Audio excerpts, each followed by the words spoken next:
Thomas Paine, Thomas Paine, Thomas Paine, Sam Adams, Sam Adams, Sam Adams, Benjamin Franklin, Benjamin Franklin, Benjamin Franklin.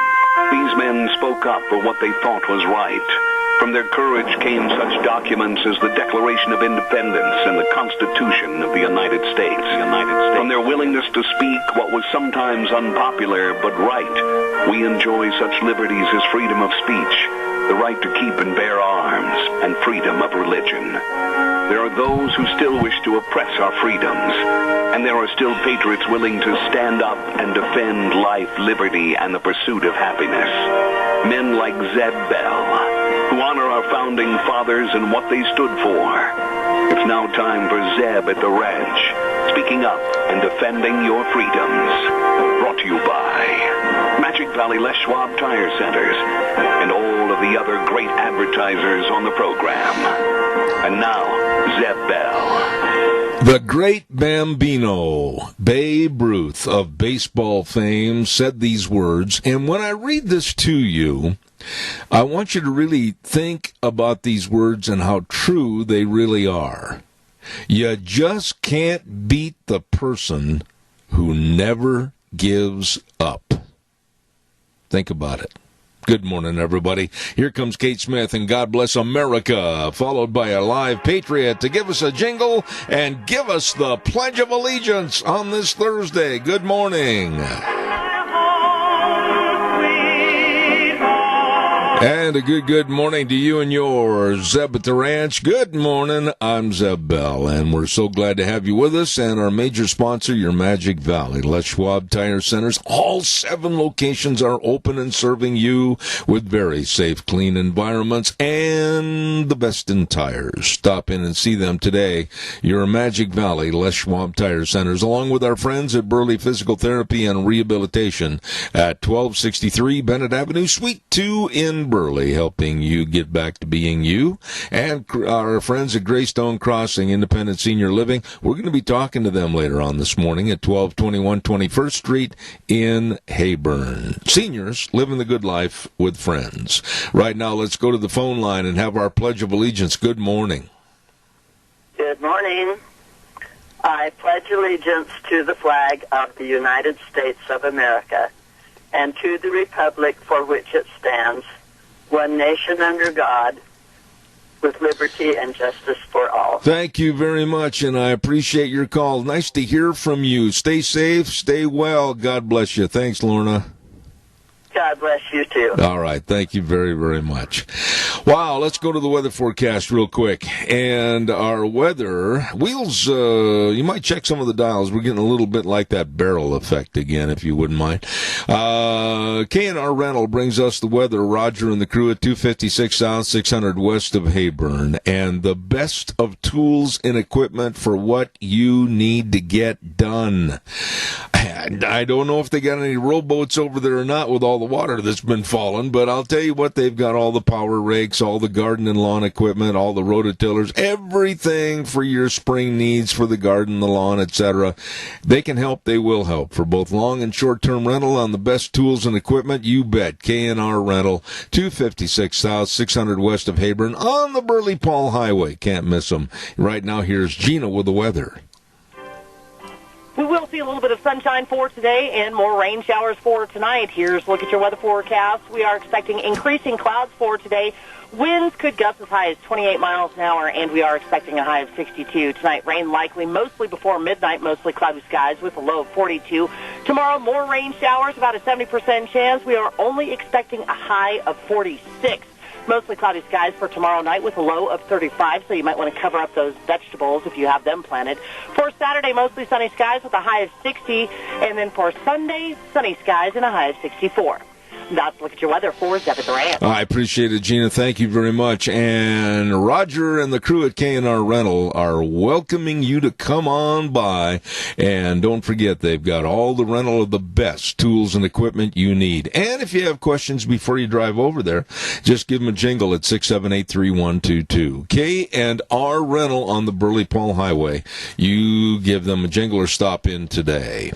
Want to remind you, too, about our dear friends over at Ramsey Heating and Electric. Good morning to you.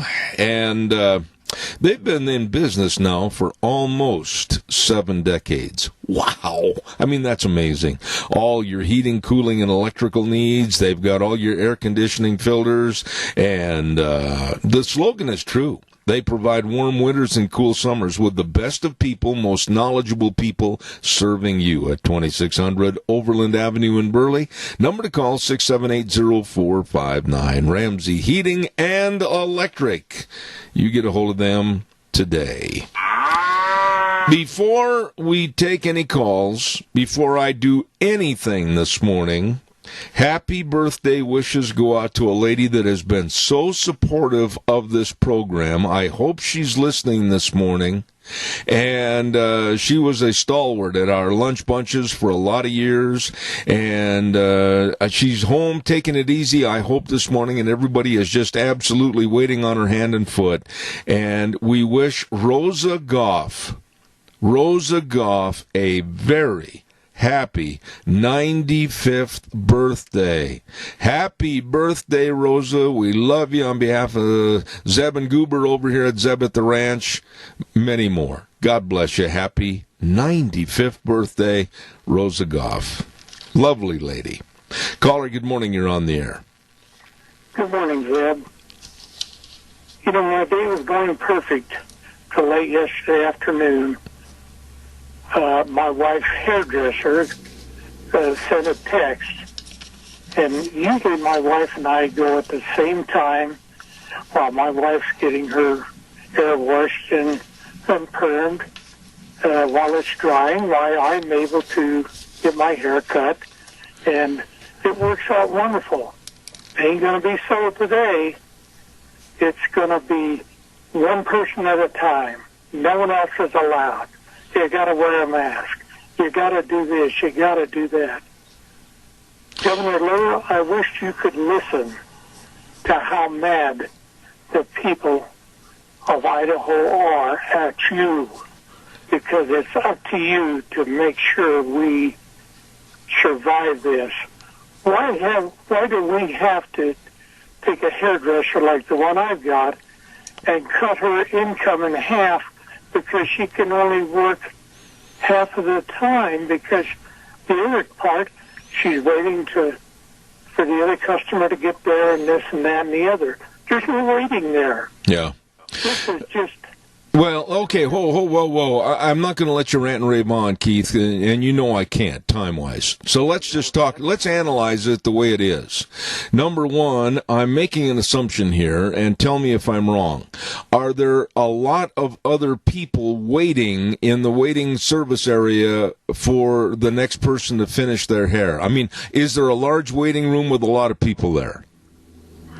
Well, ordinarily there is, because there's 3 other technicians there. Okay. And they're not allowed to come in. Just the one hairdresser is all that's allowed in that building. Okay, It is disgusting. All right, I agree with you. I know you are mad, and I'm mad too. I need a haircut so bad that the other day, Deanne got a citation from a police officer for walking a dog without a leash. That dog was me. And my hair's never been this long, ever.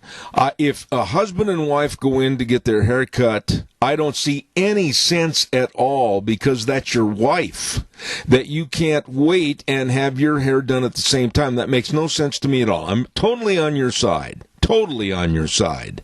And as long as they observe the proper practices of the sanitation and the group distancing and everything else, I see no common sense to that whatsoever. I need a haircut. And I'll be honest with you, Keith, I don't blame you for being upset. I'm sick and tired of the balderdash that's being passed out, not only here in this state, but other states. And I'm going to talk about that in just a few minutes. I do not understand how you can live under the same roof with your wife, and then all of a sudden you have to be segregated when you go to get your hair done. That's ridiculous. Yeah, my heart goes out to Denny's, who produce the best food around, as far as I'm concerned, and they can only make half as much money because they can't have people in the restaurant. Yeah, we're going to be talking about. Yeah, we're going to be talking about that extensively through the morning. But I feel your pain. I really do. And like I said, I haven't had, listen to this, Keith. I have not had a haircut since January 21st. Well, welcome to the club. Well, I'll tell you what, I can't stand it. None of my hats fit, and when I lay down and try to play with the dog on the floor, the dog thinks I'm just one of his. I got to run. I've always been prideful of my hair, and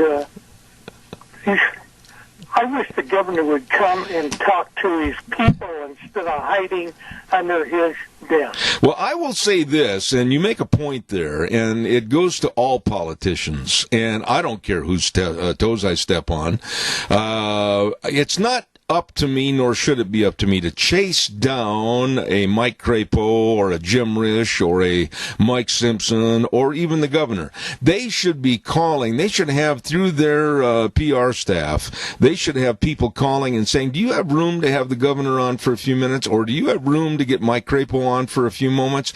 I'm sick and tired of chasing parked cars. I am not in the business of having to rearrange my schedule 37 times for them. They should be talking to their constituents on a regular basis, and I condemn them for not doing that. I got to run. Have a wonderful day. All right, my friend. Thank you. Go get a haircut. I'm trying to almost. I would love to go get a haircut. I would love to. And I'll tell you what, anybody out there that runs a safe, clean operation that has time for an old cowboy to get a haircut, I'm telling you, I can't take this anymore. My hair is so unmanageable and so long. Woo! In a windstorm, look out. Dino Septic Service. I want to talk about them and brag about them because they are worth bragging about. They do a job that nobody else wants to do, and they do it so well. They've expanded their business to serve you. The best of septic tank pumping, backhoe services, septic tanks and drain fields installed, septic inspections, all of this and more from Dino's Septic Service. Fast, fair, friendly service. I can attest to that. 436-6526. Or 678-1638. And they've got that big truck that says Smells Cargo on the way to serve you. Dino's Septic Service. Really, really good people.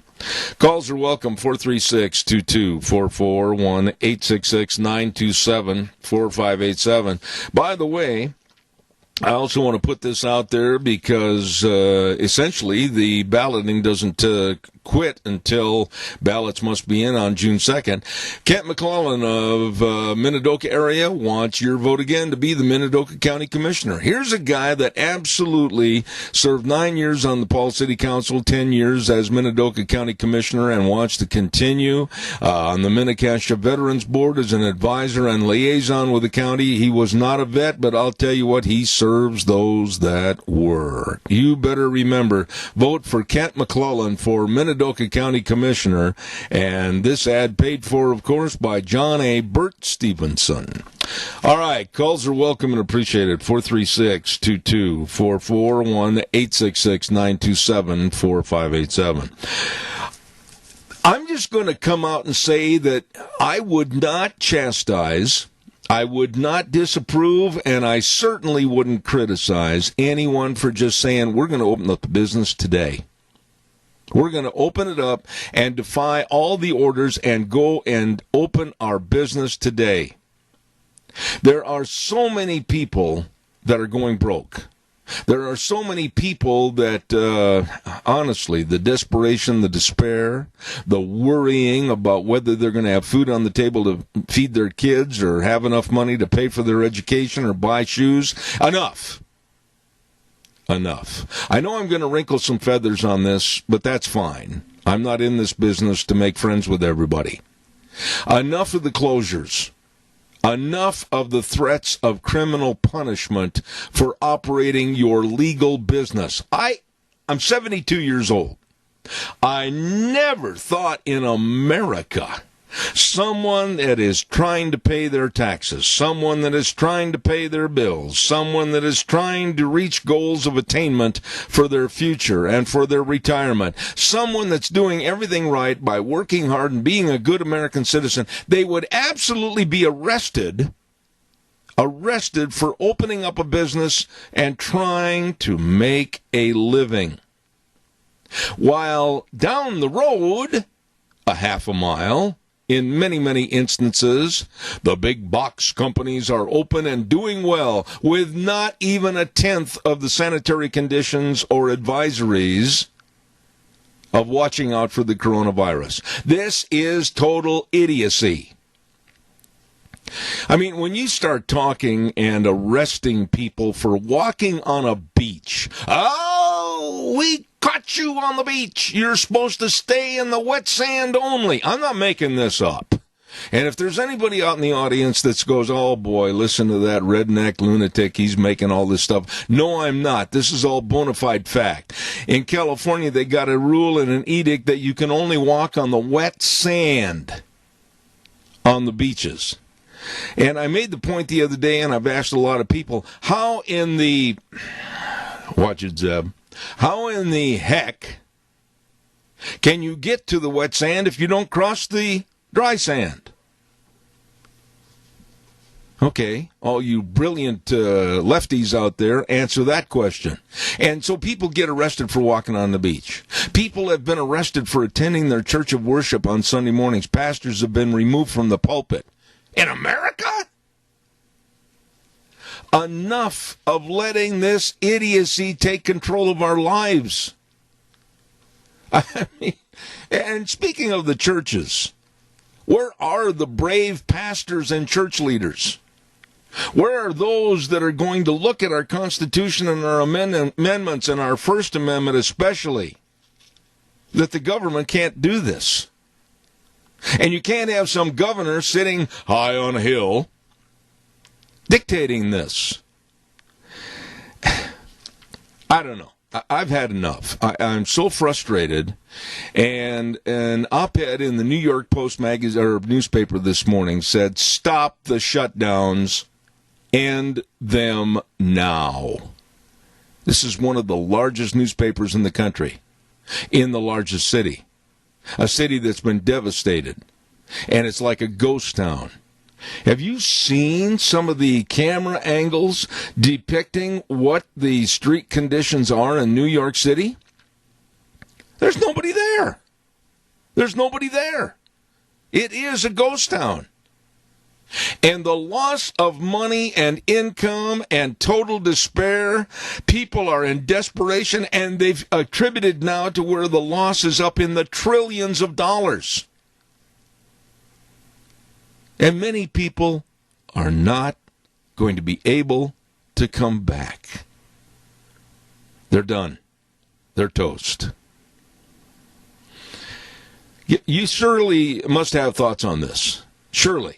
And if you do, give me a call. I mean, and here's another point of idiocy and insanity.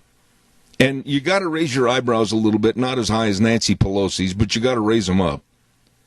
That gym in New Jersey that defied the governor's stupid order of shutting down, meanwhile, a half mile down the road, Walmart's wide open. The gym had another summons delivered to them yesterday, and another fine delivered to them yesterday, and they said, no, we're not going to shut down, we're going to stay open. But then all of a sudden, curiously, very curiously, their toilets backed up. Sewage backed up in the gym. And the health department came by and locked the doors. Gee. Coincidence. Coincidence. This is insane. Calls welcome 436-2244, 1-866-927-4587.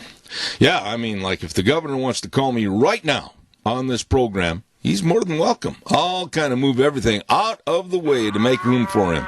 I don't know if that's the governor or not, but he's going to have to wait. Hang on, I got to talk about this first, and we'll get right to you. Doug's Alternator and Starter Repair at 635 21st Street in Heyburn is for sale. Listen to this now. It's a turnkey business. What does that mean? You buy the business, He gives you the key. You turn the key in the lock, and voila, you're in business. Beautiful shop, all the equipment, everything at Doug's Alternator and Starter Repair. And he'll help train the buyer, the business, and I'll guarantee you it is a good business. Don't forget to call the number 878-4991. 878-4991. Doug's Alternator and Starter Repair, 635 21st Street in Heyburn. For sale for you. Caller, good morning. You're on the air. Yeah, good morning, Zeb. You know, this seems like maybe it's just a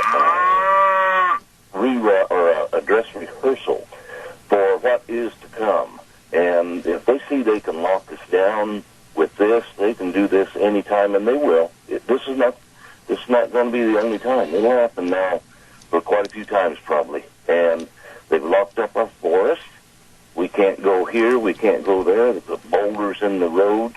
Fire people can't get in the hills, so the fires burn and burn and burn, and they call it global warming.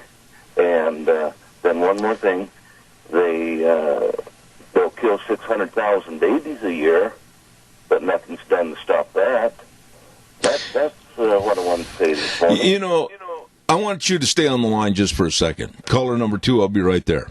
What you said in your analogy is absolutely spot on. I hadn't thought of that, but we're seeing closures in every aspect of our life. And with the closures of thou shalt not go here, thou shalt not do this, thou shalt not go to your business, we are seeing that 7-letter word of control come into effect 24/7, 365. You are very, very cognizant of what's going on, and I appreciate that because I personally think, and boy, I'll take heat for this too.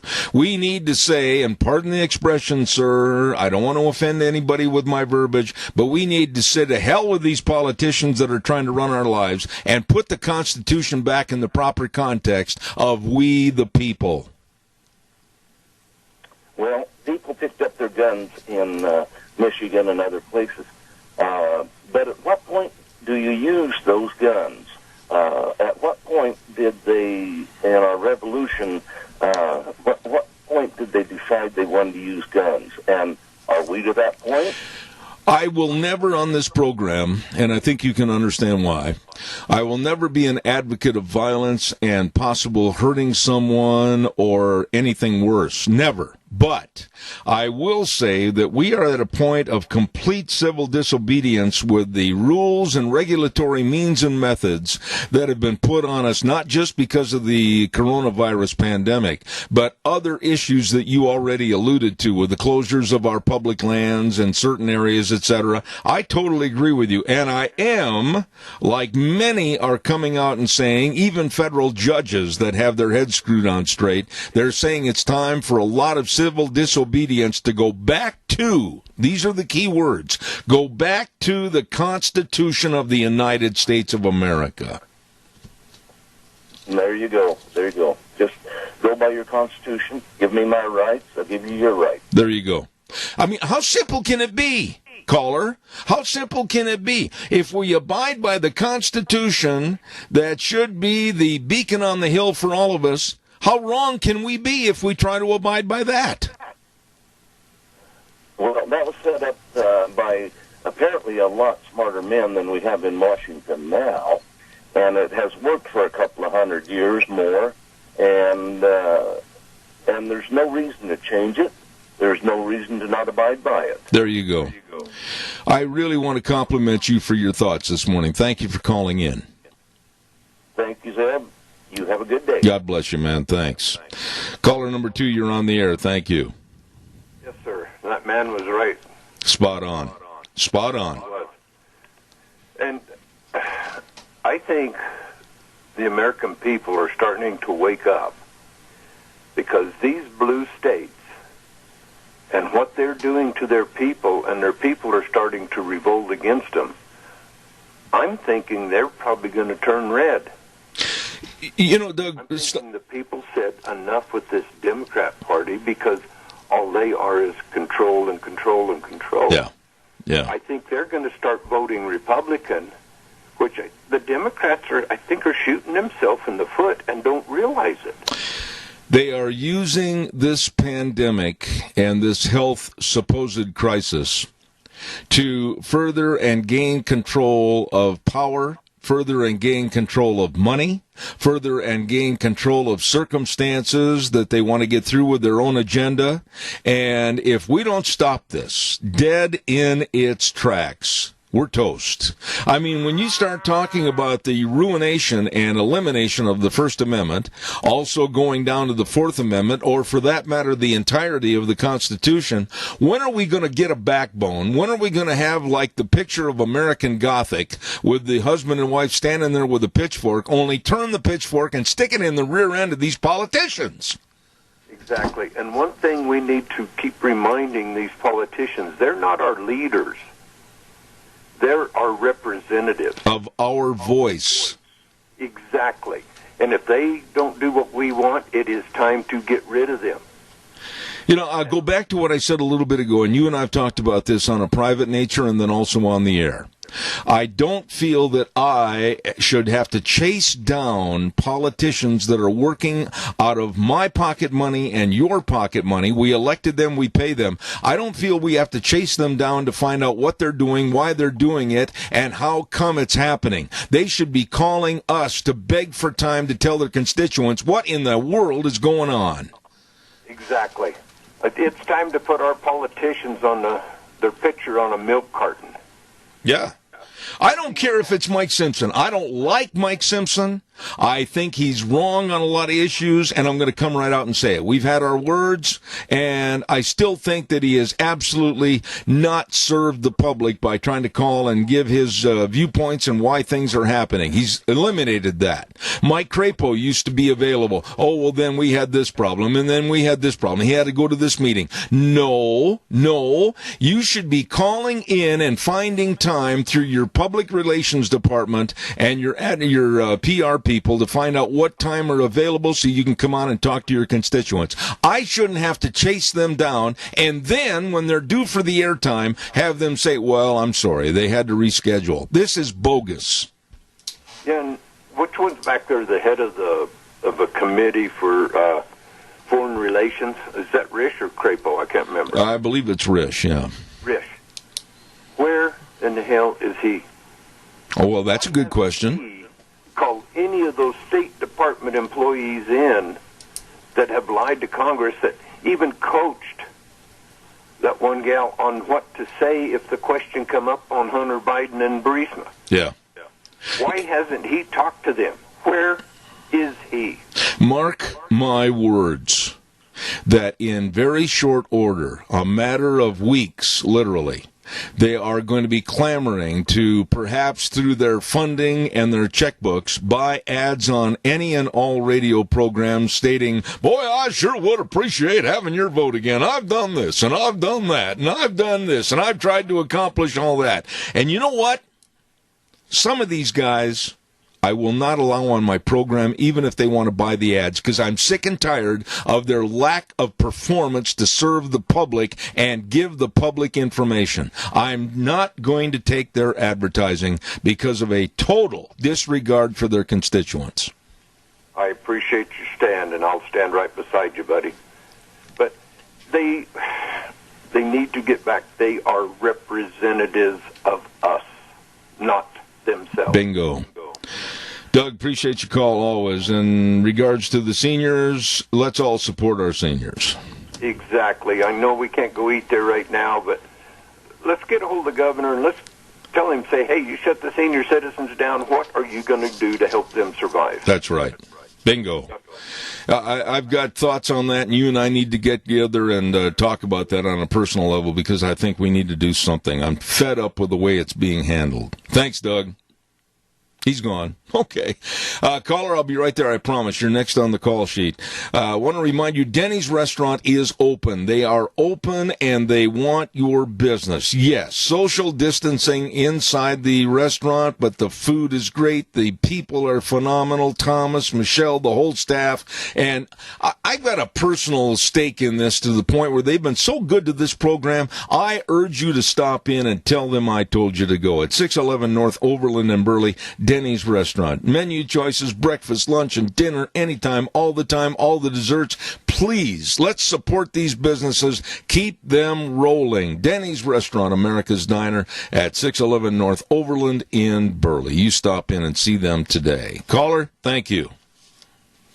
Good morning, Zeb. You know, I did a funeral Monday, and I've got one Friday. I went down to Twin yesterday to decorate my family's graves, and the cemetery was closed. I couldn't go in. I cannot believe that they would close a cemetery from people going in and putting flowers on the grave. It makes no sense to me. Jerry, stop. Let me interject something here. I don't know the cemetery that you went to, but I'd heard rumors about certain cemeteries being closed. I find this to be one of the absolute biggest slaps in the face to families, especially during this Memorial Day weekend coming up. And I'm going to do some research on this and find out, because I agree with you. It is totally stupid. And you know, as far as the haircut goes, I went as long as I could, and I went and bought a razor, and I cut my own hair. And when I went to the hospital to be checked, every one of the nurses and the doctor commented I shouldn't have cut my hair. I told them I can only stand it so long. I had to do something. Let me tell you something. I've got a great big set of heavy-duty horse clippers out in the barn, and after this program, I'm going to be very tempted to go out and plug them in. Jerry, God bless you, man. Appreciate your call. Thank you. My hair may not look very good, but at least I can comb it. May the Lord bless you and your whole Thank you, Jerry. I appreciate it. Thank you. Caller, you're on the air. Go ahead, please. Well, yesterday, you know, like I say, I'm out and about every day. And yesterday I was talking to a very successful man, business owner, and he's pretty big and powerful, and he's a nice man, humble. And I said, did anybody from the governor's office ask you how you felt about what was being done? Because it's going to affect him in more ways than one.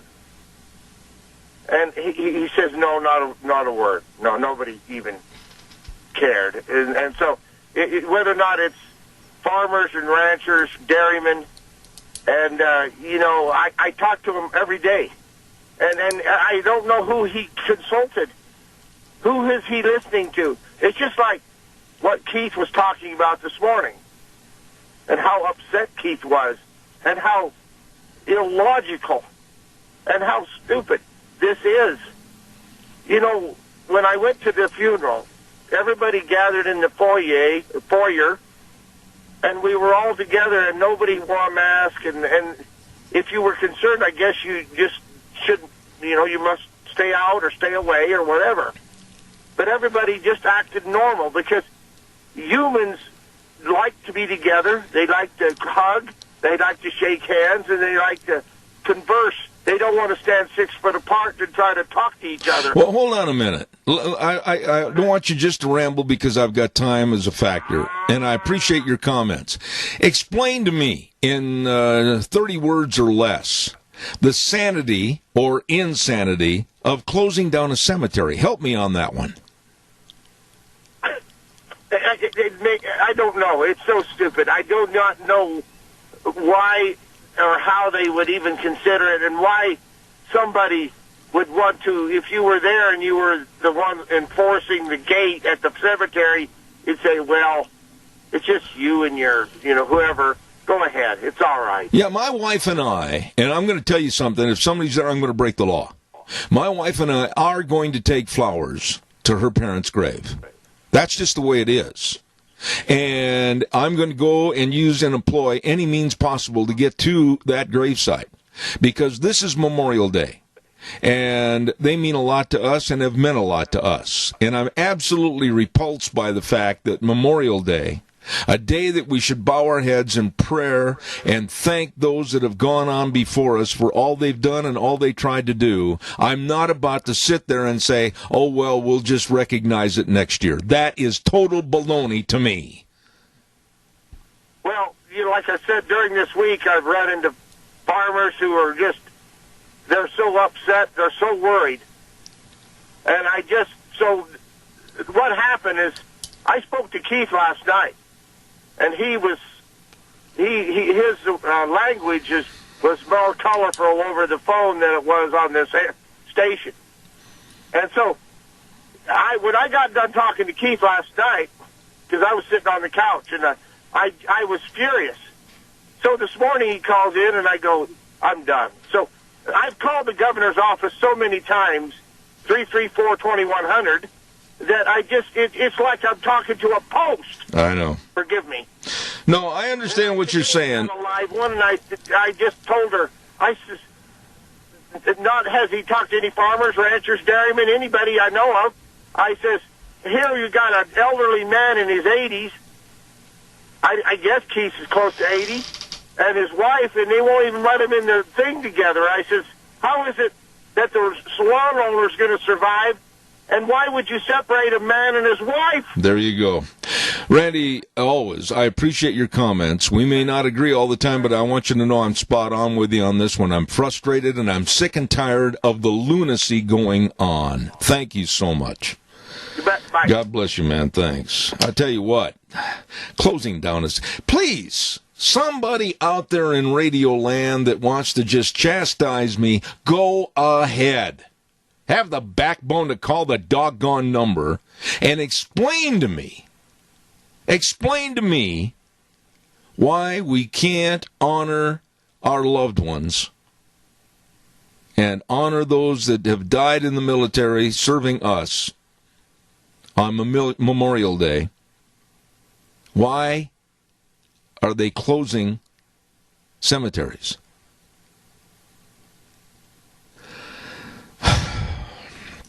This is America. Stand up, America. If it comes to disobedience, so be it. There's a right and wrong. And by the good Lord, there's also our Constitution. Calls welcome, 436-2244, 1-866-927-4587. Boy, oh boy, this has just got me frustrated this morning. Caller, good morning, you're on the air. Good morning. Yeah, and, they've ruled that all of these executive orders, edicts, and so forth are unconstitutional. And this is what's maddening about the whole thing. The governor thinks he's above the law, above the Constitution. That's the law of the land. And he's violating our right to be able to assemble for church worship. Yeah. I mean, smaller congregations can now meet, but larger congregations cannot. And so here we are, closing down cemetery. I mean, I swear these people are, the governor including, is getting his information from a slip of paper in a Cracker Jacks box. It is lunacy. Well, wait a minute. Stop, Adrian. Just a minute, please. I want to converse with you on this. Don't ramble on. You bring up some good points. We're going to share. Give me a good reason if you can come up with one. You're a PhD. You understand what's going on. Why in the world would cemeteries outside in the fresh air, why would cemeteries be closed? Give me a very short answer. Don't ramble. There is no reason. It's just that they want that authority. We're just going to comply with the governor's orders. We're going to be a good little lapdog. And you got, I'm sorry, but this Richards that's running against Christy Zito, all of these, the definition of a common sense conservative is a lapdog for the Republican leadership. And that's what it is. And every one of these conservatives that have been fighting against the governor have got opposition. They're all common sense conservatives. You just hear that in the ads from even former Governor Otter. And that's what's really ticks me off. that we get people that uphold the Constitution, and the Republican Party can't stand it in this state, and we need to vote for those people like Christy Zito and those that will stand for the Constitution and not those that are just become loud. I agree. And I tell you what, I made the statement before. My wife just walked into my studio. We will take flowers to the graves this weekend. I don't care if they're closed per se or not. We will. I'm going to break that law if there is such a stupid law, which there is not. And we're going to go and put the flowers on the grave. Adrian, I got to run. I'm way over late. Thank you. Absolutely. We need to call the governor's office, 334-2100. And, yeah, like I said, it's all about controlling. This is all about destroying our economy. The globalists want a new world order. We're to be plantation slaves and getting rid of Trump. That's Absolutely. what this is all about, because it's not based on science. Got to run, Adrian. Thank you. Always appreciate your call. Thank you.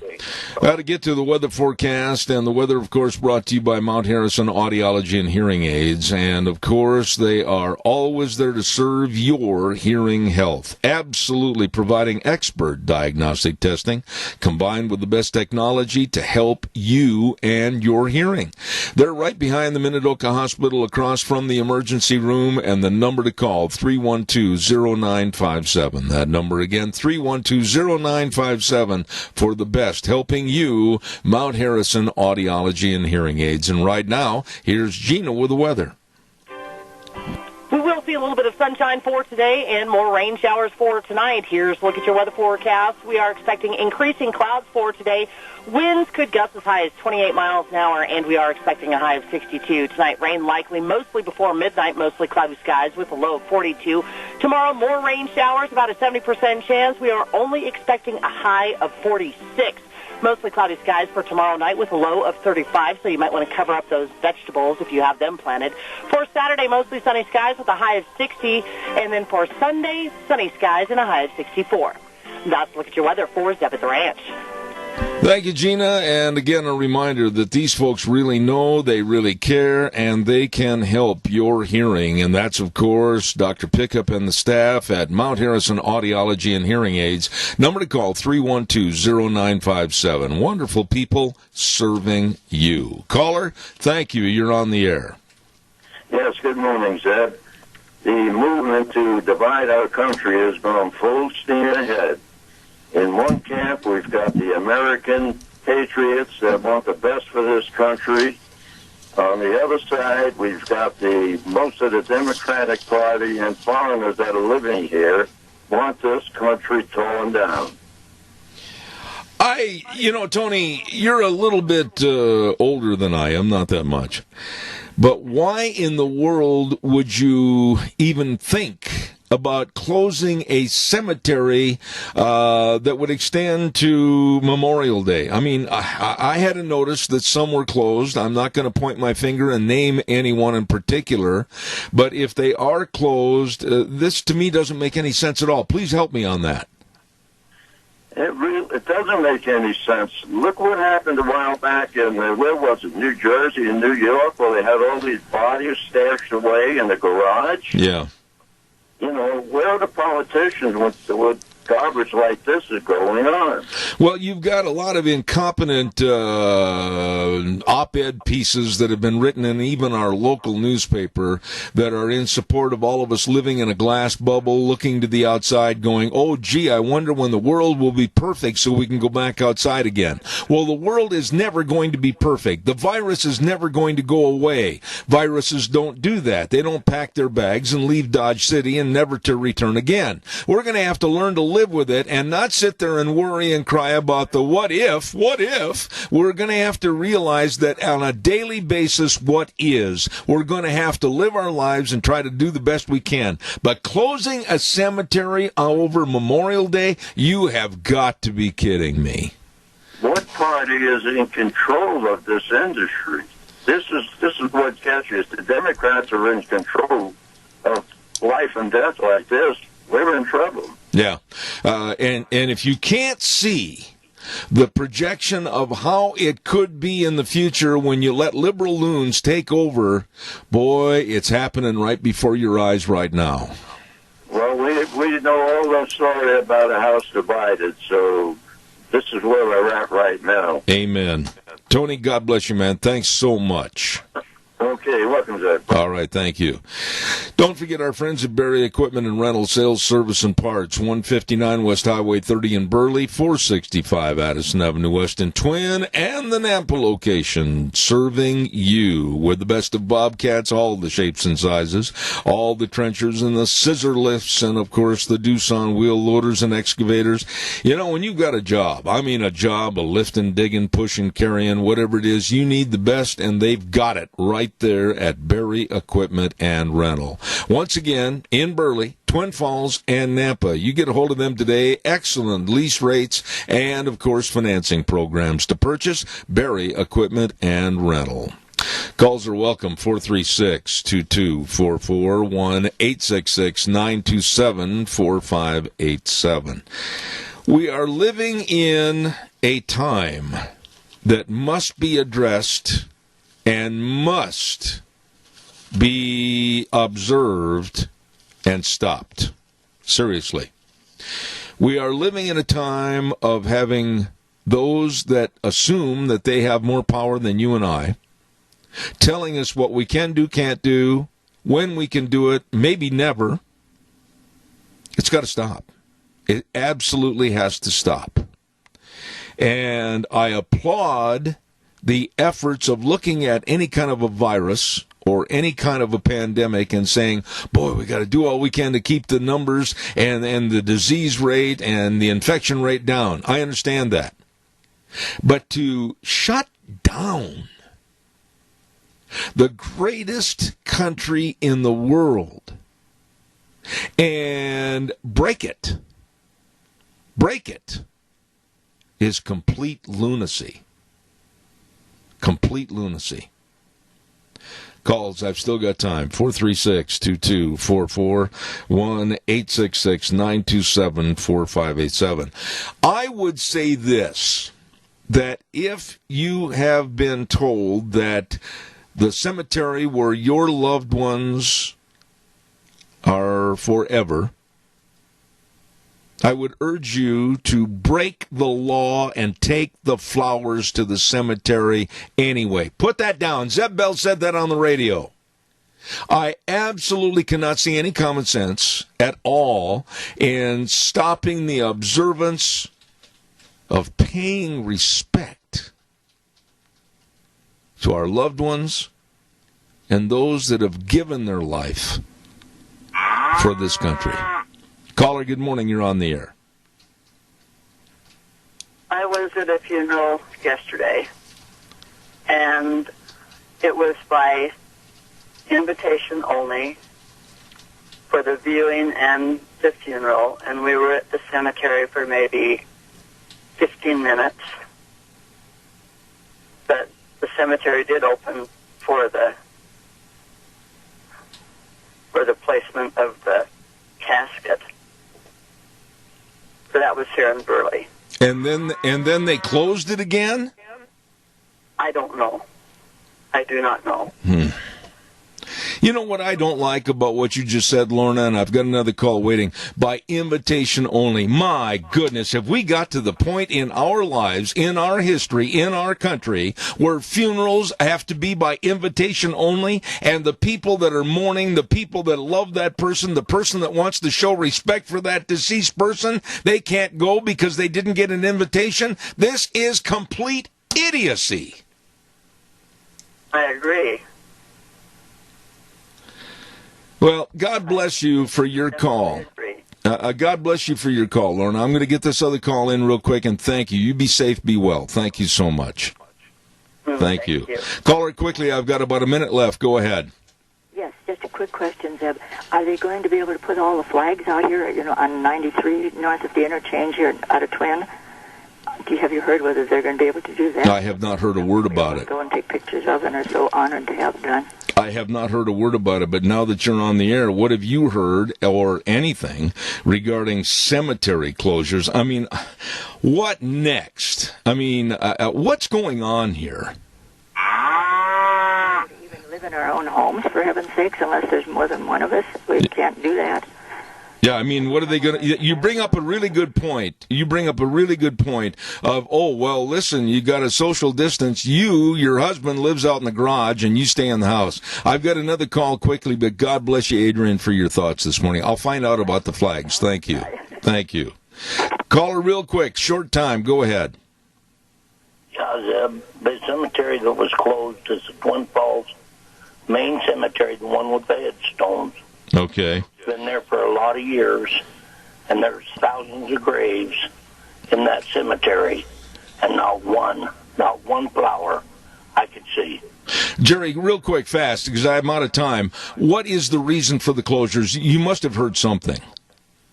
I don't know. I'm crippled. I can't get to where the deal was. The gate was closed and locked. There was chain across it. There's only one way in, and it was locked up. They told me I couldn't go in till Saturday. Oh, my gosh. All right, Jerry, God bless you, man. I got to run to the news. Thank you very much. People, I appreciate all your input. I can't do this program without your input. It was excellent. Thank you very much. We're going to take a little break for a couple of minutes and be back. We're going to let CBS News come in and mess everything up. We'll see you in 7.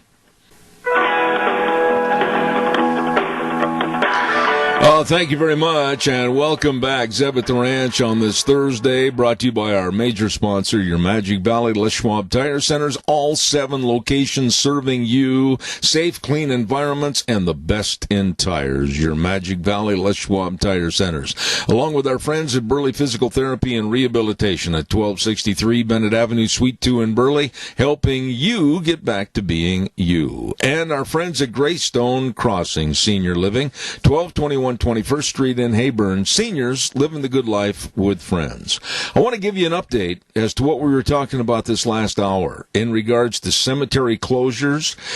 We did get reports early this morning. Some people said that there were closures, and as I said, and I will maintain, I see no reason whatsoever if they are closed. We're making sure that we make that statement as to why. And we will find out. And if anybody has any information, you can call us right now and let us know on the air.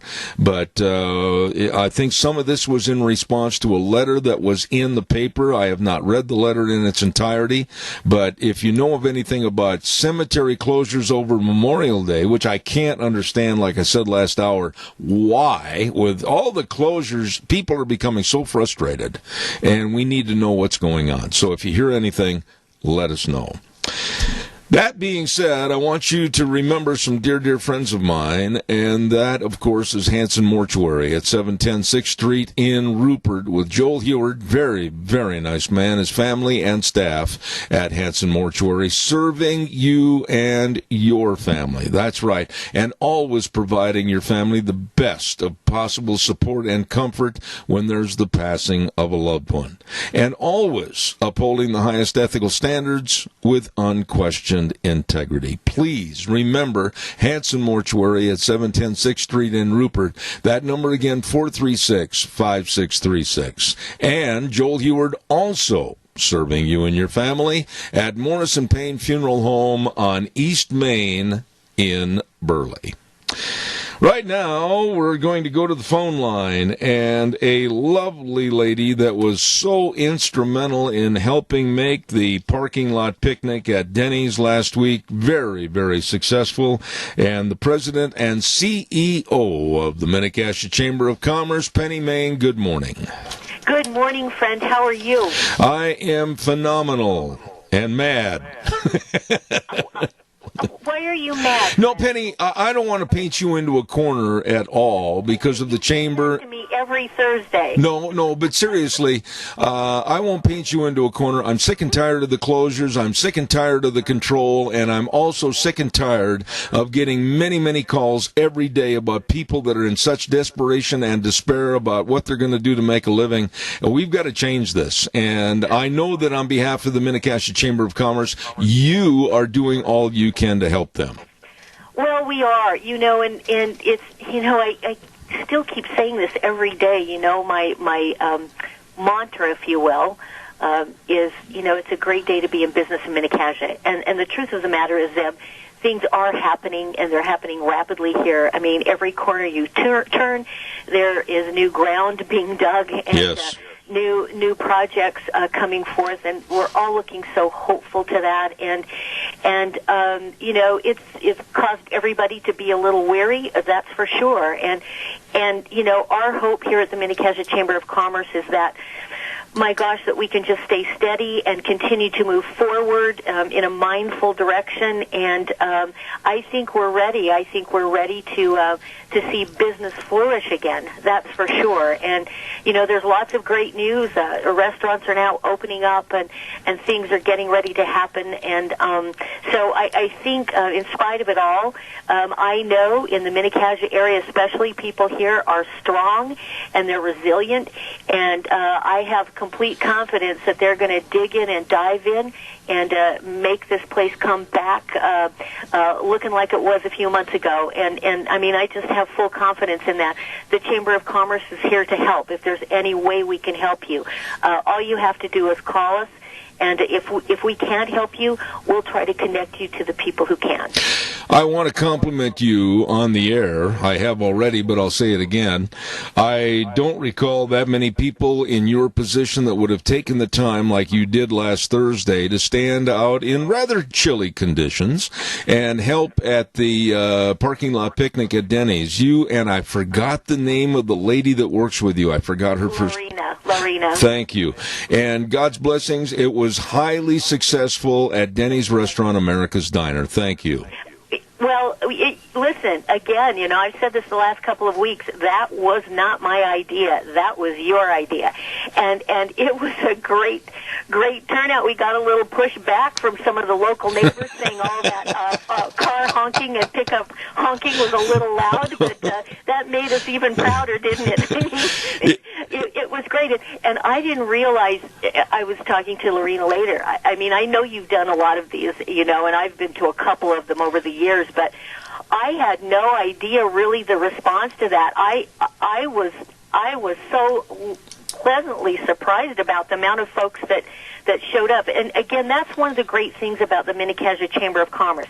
You have been really loyal to us, Deb, and I so appreciate that in so many ways, because I know how much this time every Thursday morning would cost me, right? I know that after being in the business all those years. I know what it costs you to give people 5 or 6 or 10 minutes of airtime, even longer sometimes. If I had to pay for that, you know, enough said. I'm grateful for that. But the great thing about it is you're a faithful and loyal member. Denny's is a faithful and loyal member of the Mini-Cassia Chamber of Commerce. And one of the things that we can do is bring people together. And that's what I love about the Mini-Cassia Chamber of Commerce. You know, it's just a pleasant joy to work with you. You came over to the pickup, and there you were standing out there in the chill, and Deanne and I were sitting in the pickup enjoying having a nice meal. Did you ever get a chance to eat, or were you too busy? No, I did. I finally ate. I got what you guys had, so it was pretty dang good. I will say that. And props to the folks at Denny's, Michelle, and all those folks. Tom Peterson. I mean, there just aren't any better people. And what a great time that was. And you have a lot of loyal followers, and they are not shy about it. That's for darn sure. Well, we appreciate that, Penny. What else is going on that we really want to amplify on behalf of the Chamber of Commerce? Well, again, let me just briefly mention last Thursday. It was a busy day for us, and again, about connecting members to members. I mean, we were able to do that, for instance, again Thursday night with Shell Telleria and the Carneys at Keller Williams, Sun Valley, Southern Idaho, here in Burley. They've got a branch, and they wanted to do something great last Thursday for their Red Day Rally, which Keller Williams hosts internationally, and they want to do something great for the Mini-Cassia area. So we were able to connect, again, Keller Williams with the good folks at Mini-Cassia Pause, which is the suicide prevention organization, an extremely important organization here in Mini-Cassia. Lots of people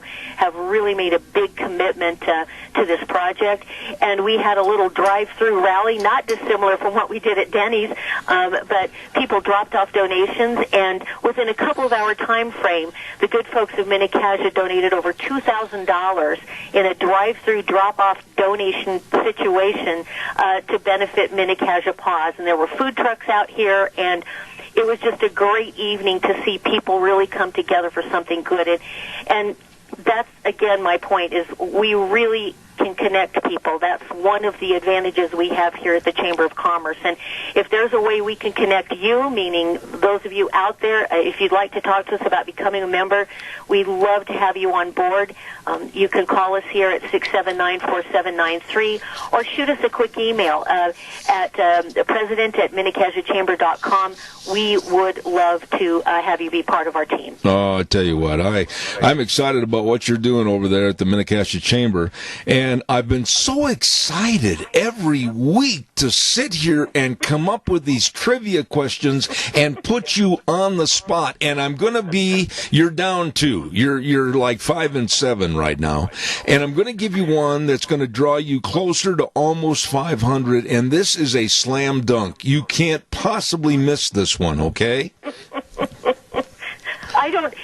I really like you, Zeb, but there are moments I just don't trust you. I'm sorry. I'm putting it out there. And that's very well stated, too. Okay, here's the question. No, let me just be honest. Okay, well, here's the question, and it's, like I said, it's a slam dunk for you. Okay. Everyone remembers the Bonanza television show with Pa and Little Joe and Adam and Haas. What was the name of their cook at the ranch?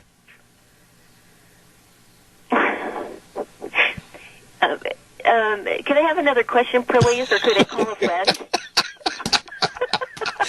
Oh, certainly you don't forget that very famous little man that was the cook. Well,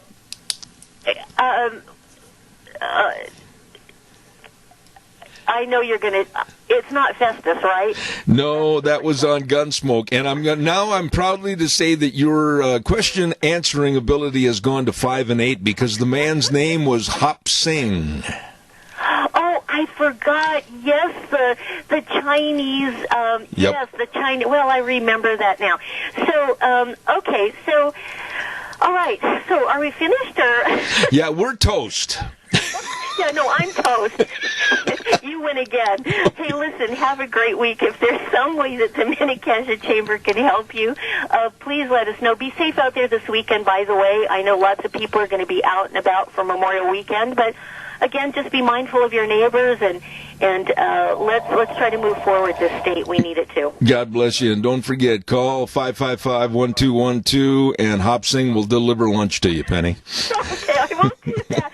See you next week. See you later. Bye-bye. Penny Main, President, CEO of the Minnecaja Chamber of Commerce. Very, very nice lady.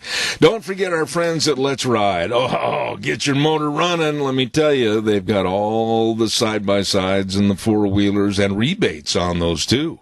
And don't forget their new hours, Monday through Friday, 9 to 6, Saturdays, 9 to 2. They are the best at what they do, serving you with fun. Fun! Let's Ride, 270 Highway 24 between Rupert and the World. The number to call, 436-4771. Don't forget again that they've got excellent accessory department and a service department to keep you running. It's all there at Let's Ride, 270 Highway 24 between Rupert and the World, where the fun is sold. Right now, we're going to be visiting with a certified hand therapist. And believe me, I'm going to show some naivete on some of the questions I ask, and I'm interested to find out more. This gentleman is affiliated with our friends at Burley Physical Therapy and Rehabilitation, and we say good morning to Kim Schneider. Good morning, Kim. How are you? Is he there, Wheels? Yes, I'm here. All right, well, pay attention to me, old boy. We got to keep rolling. Kim, tell us a little bit about what is it to be a hand therapist? To become a certified hand therapist, one must be a occupational therapist or a physical therapist for 5 years. After working in the field for 5 years, 3 of those years need to be working specifically just in the upper extremity or working with just hands, is what it's called. After that 5 years and 3 years of it working in hands, then they're able to sit for the certified hand therapy test, which is a tough and rigorous test of 50% fail rate and only offered once a year back in my day. It's offered twice a year now, but back in my day, I had to fly out to Phoenix from Utah to take that test and spend $500 to take it, and just hope you pass that first time, because I met a girl there that had failed it 7 times before. Oh, my goodness. Well, let me ask you this. And again, I told you when we talked previously before we went on the air, I didn't want to know anything about your business because I wanted to ask questions that maybe the general public might want to know. Hand therapy. I mean, is it, what are some of the problems that you try to help and cure? Well, they come in a bunch of different ways. You can get the acute stuff, you can get chronic, or you get post-surgical. You can have what everybody knows as carpal tunnel. But the best way to treat carpal tunnel nowadays, unless it's caught early by a doctor and referred to therapy, would be to have surgery on that. And most people let that one go just too long. And so surgery is best for that. Any injury, a nail in the hand, surgery for any particular injury like a distal radius fracture, there's thousands of diagnoses that could be involved with the upper extremity. Well, my problem at my age, and I have had, and I'm not boasting about this, as a matter of fact, it makes me sort of think about it. I have broken all the fingers on each hand at least twice. And the arthritis is set in. And they get stiffer and stiffer. Is there any hope for somebody like that? There is. There's some hope for arthritic hands. It's because it's degenerative and it's continuing to do its path. Therapy is good, but seeing a doctor and being with a rheumatologist and getting on a good prescription of the right medication is one of the better things for like rheumatoid arthritis and arthritis in general. The osteoarthritis, it does its destructive nature, and it can be still helped, but there's no cure for it.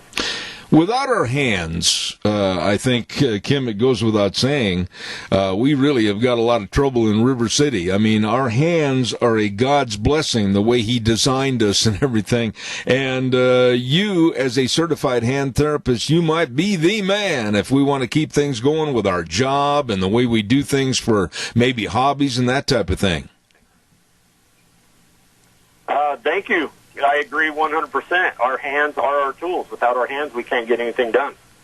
You know, what are some of the exercises, if you will, or what basically happens in the life of a certified hand therapist at Burley Physical Therapy? Give us kind of a day in the life of Kim Schneider. Well, upon coming to Burley PT, I would do a thorough examination of the hand, depending on the referral of the doctor. And so I'd start off with a good, thorough examination and evaluation of the hand, see where I needed to take the course of treatment.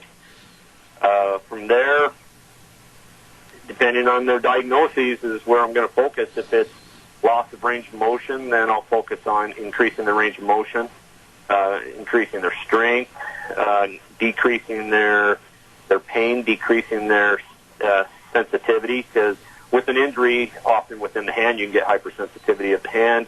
That causes a lot of problems. So you're dealing with the nerves, the muscles, the tendons, the ligaments, everything to try to get that hand back to normal. Kim, let me ask you this question. With the elderly, more so than other age groups, I would imagine that if they receive an injury or have severe arthritis to the hands, a lot of them, they kind of just let it go and they let the hand kind of shrivel, if you will. There's a lot of things they could be doing if they'd be diligent with exercises and also seeing a person like you. Am I wrong or right? You're completely right on that. Somebody that has arthritis in the hands could come see me, and I could set them up with the proper exercises, the modalities, which is heat or ice, different splints, different things to wear that will help ease the comfort and hopefully decrease the swelling during that time. Education is a very important one for arthritis. Okay. Now, when people really have a hand problem, I mean, maybe their fingers aren't working or maybe they've got severe pain in their hands, how do they go about scheduling to see you at Burley Physical Therapy and Rehabilitation? They need to have a referral to be seen if they want insurances to pay. If they're on an insurance, then referrals are the best way. They're paying out of pocket, then they can come in and see a certified hand therapist. Okay. Now, are you there every day? Right now, I am there as long as I have patients. So if I've got patients 5 days a week, I'll be there 5 days a week, but it's not uncommon to me. I've worked 6 or 7 days a week, depending on the case of the injury of the hand. Absolutely. Well, I want to tell you how much I appreciate your coming on the air this morning, because I know my hands are used 24/7, 365 due to the fact that I'm on crutches, and I know the arthritis and all the other things I do, from lifting hay bales and everything else. My fingers and my hands are sore all the time. And by seeing a certified hand therapist, you're saying that there is help on the horizon if people take the time and come see you. There is. It's better than just leaving it alone and letting the progression of the disease take its course. There's always something that might help a little bit. Well, I appreciate it, Kim, for you again being on the program this morning. And ladies and gentlemen, if you've got a problem with your hands, I mean, whatever the reason, be sure and get a hold of our friends at Burley Physical Therapy and Rehabilitation, 1263 Bennett Avenue, Suite 2 in Burley. Ask about Mr. Kim Schneider, the hand specialist, the certified hand therapist, and they can help you. 678-1191. Kim, thanks for being on the program this morning. I appreciate it, Zeb. Thank you, sir. Nice man. And I know a lot of us, we always sit there, and I don't know how you are during the television at night, but I'll be sitting there, and if I leave my hands kind of sit on the edge of the chair for a few minutes, they start to throb and ache and everything. Well, if you've got those problems, and I'm going to try to get over there and see him if he can help me with some of my arthritis in my fingers and everything. Kim Schneider, certified hand therapist at Burley Physical Therapy and Rehabilitation. Want to remind you, too, about our friends over at Cameron and Siemens Insurance, Highway 24 in Rupert. Life insurance, health insurance, retirement planning, employee benefits, all of this and so much more.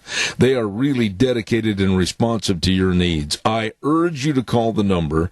You take the first step, give them a call, make an appointment, 436-4424. 436-4424, Cameron and Siemens Insurance. Todd and the whole staff, absolutely, really dedicated to serving you. Cameron and Siemens Insurance.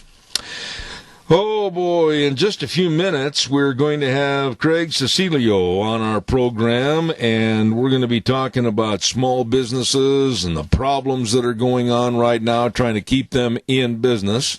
And before we do that, I also want to remind you, Vicky's Country Garden every Monday right here on our program through gardening season, and she's going to tell you about how your garden should grow. And, of course, the lovely Miss Vicky is located at 185 South 600 West of Paul. The number to call, 438-5663. She knows, and we really urge you to call in or send us emails with your questions about gardening. She just loves to answer those questions. 10:30 Mondays, Vicky's Country Garden, 438-5663. Don't forget that. One other little note that we want to mention, too, about our friends at 7K Metals. I really got involved with this about, like I've said on the program, 4 months ago, I think it was, and learned a lot. And boy, the value of silver is going up, up, up, up, up. And 7K Metals can help you with a savings program with silver purchases. Yep, you can help build yourself your financial security and future, and basically kind of create your own security bank through those silver purchases. Contact my friends Lon Hardy at 312-8699 or Sharon Wilmot at 430-3259. Tell them I told you to call and find out more about 7K Metals and silver purchases to you. All right, let's take a look here. What else have I got to tell you about real quick on the program this morning? I mentioned happy birthday wishes. I want to say it one more time for those that might have tuned in late. Happy 95th birthday to a wonderful lady that's been a friend to this program for a long, long time, and that's Rosa Goff. Lovely lady, Rosa, over in the Rupert area, 95 years young today. God bless her, and I hope she has many, many more. Let's go to the phone line right now. My old buddy Wheels has got everything set up for this gentleman. That's the CEO and founder of Diversify Fund, and I should say Diversity Funds, the way it's typed up, with a tech-enabled plat that everybody can be an investor. Let's check it out. Craig Cecilio, how are you? Good. How you doing this morning? Not too bad. Craig, where in the world are we right now with all the problems in the business world today? I mean, we're talking about trillions and trillions added onto our debt. The Democrats want to have another $3 trillion goofus bill, which basically only about $10 billion would go to the actual small business owner. What is your take on everything that's going on? Well, right now, out here in California, they have a plan to get us back. Restaurants are opening up just in time for Memorial Day weekend. So it seems like the momentum is shifting to get us back into society. And that's critical right now. It's getting people to spend money, getting consumer confidence up in seeing how we're going to adapt. That doesn't not necessarily mean people are going to go to restaurants. That doesn't mean people are going to go out. That doesn't not necessarily mean people are going to spend money. But at least it gets things started. And that's a good thing. As far as everything else is going, I don't know if that's the solution, just to keep spending money and giving stimulus packages. I think the course of action is to get us back into society as fast as possible and see how we adapt, see how we spend, and see what happens with the jobs that are. Hopefully there's new ones created and to replace some of those old jobs that may never come back. You know, when you say that, some of the jobs that may never come back, I do know personally many, many businesses that their doors have been locked and the key will not turn there again. They have given up. They've walked away and they've said, we can't do it, we're broke. And when you look at almost 37 million people that have filed for unemployment benefits, where's all that money going to come from, Craig? Well, it's going to come from probably some of us. That's right. We're going to have to get taxed to get it back. The revenues of the states are, I don't have the data exactly to say how much the states have and how much revenue they have. At the end of the day, I'm hearing some things that they do have some money saved, but they don't want to spend the money. They want to get the government to give them the money. So those are some things I'm just not aware of and how that actually works. But at the end of the day, out of the last recession, I know there has been more savings going on, so there is some revenue that's saved up that we can spend, but we have to kind of get back out there. We have to start spending. There has to be the states get the sales tax when people commerce with each other, so that has to happen. I know out here we're big on tourism. That's going to get hit. That generates a lot of local revenue. All those things need to start going, not be stopped, because when it stops, there's just no revenue coming in whatsoever. You know, when it gets back to normal, it's not going to go right back to those revenue streams that we had before. There will be some resemblance of that, but what is that? And that's what we have to look at. How is that going to happen? What is actually going to come in, and how long is it going to take to get back to where it was before? It's going to take a year, 2 years, 3 years. What does that look like?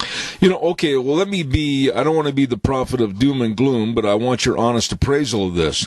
We've seen what might have been a 2-week shutdown turn into over 2.5 months of lockdown, and still much of it is causing a lot of heartache and grief across our nation.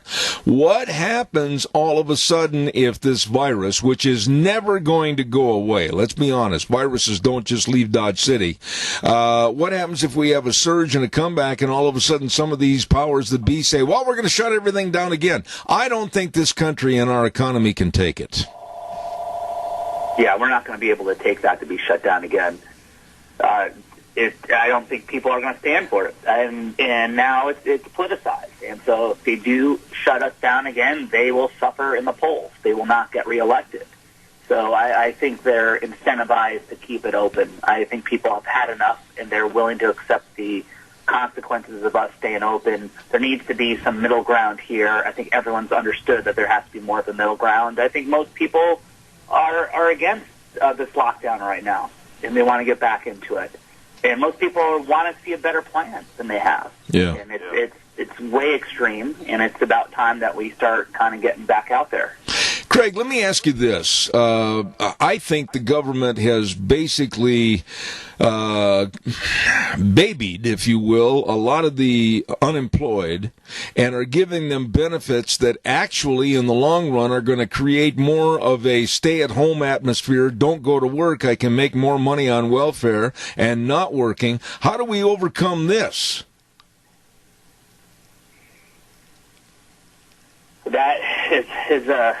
That's going to be tricky.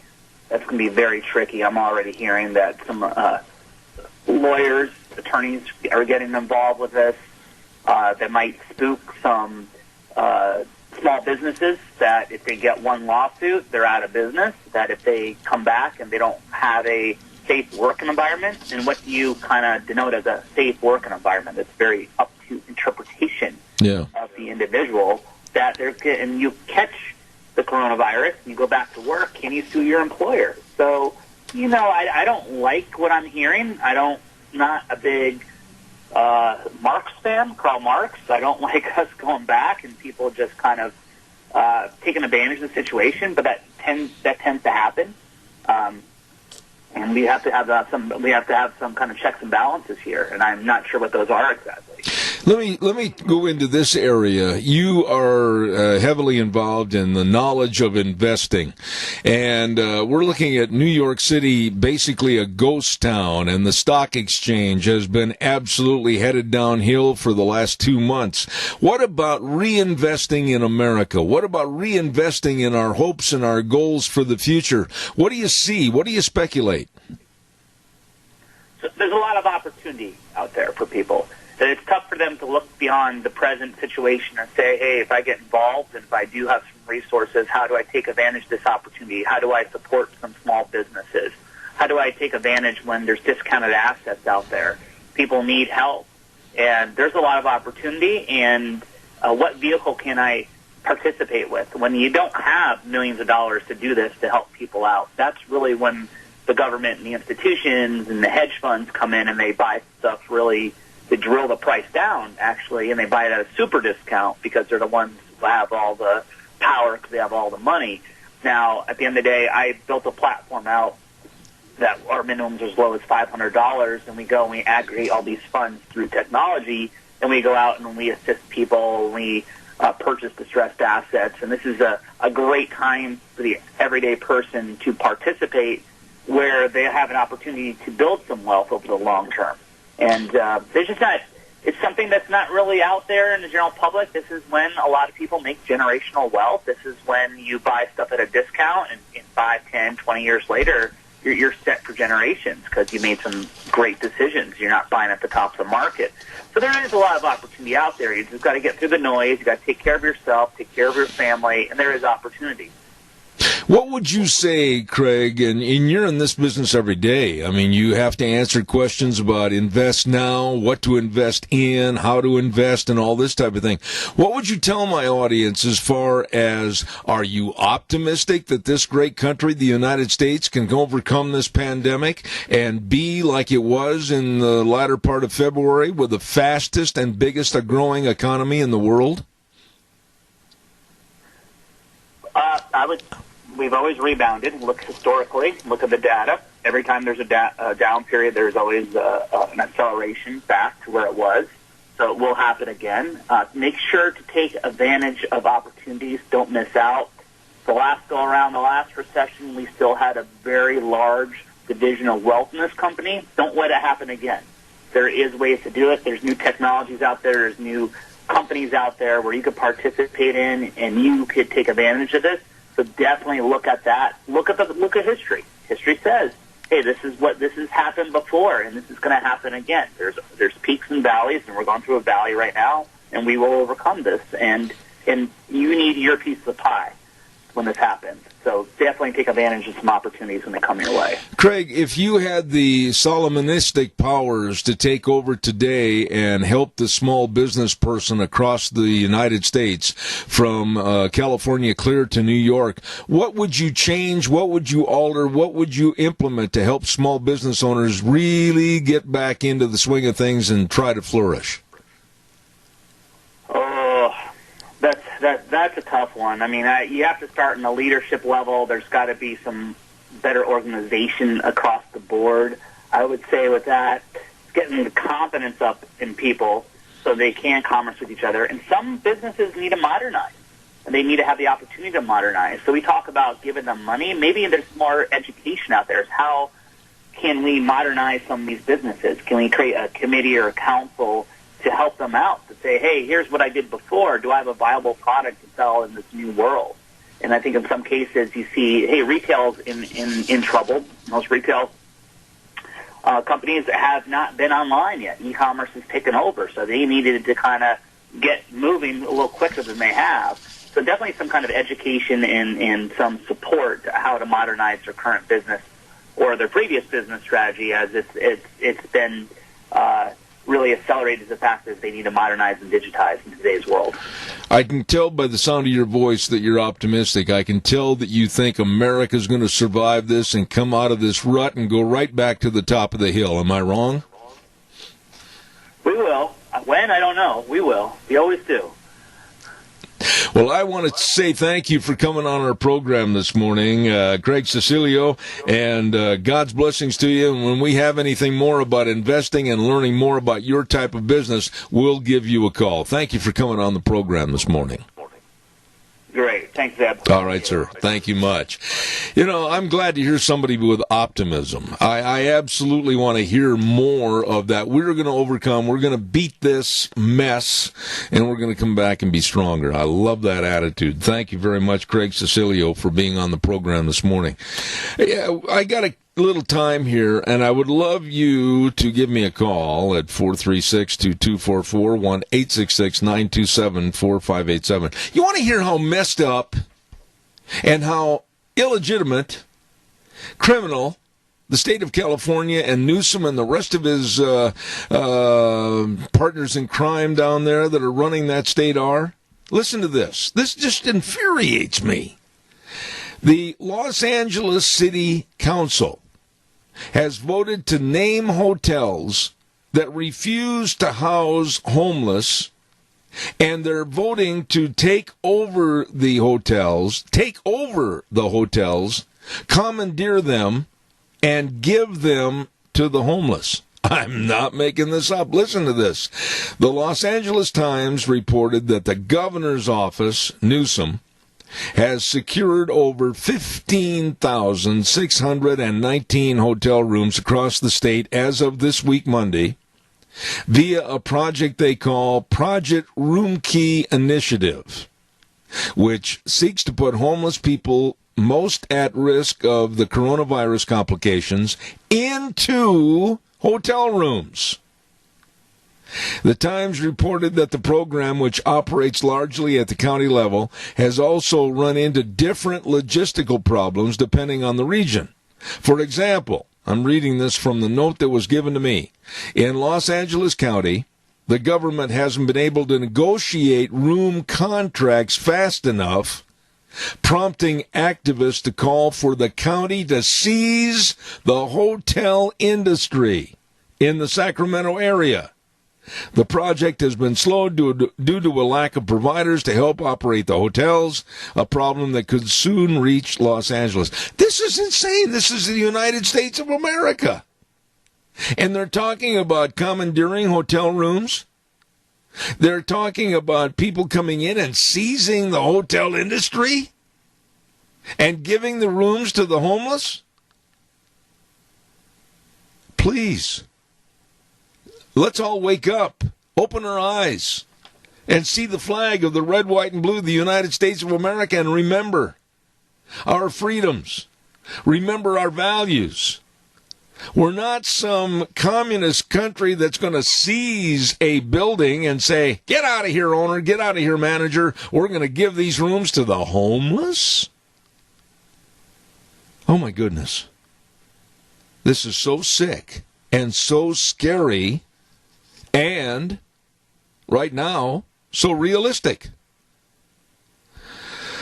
Oh, calls welcome, 436-2244, 1-866-927-4587. 5 years ago, you'd have never even thought this could possibly happen. And it is happening. Calls welcome, 436-2244. Let's go to the weather while I try to calm down. This has been an exasperating morning. We're off the deodorant there, Zeb.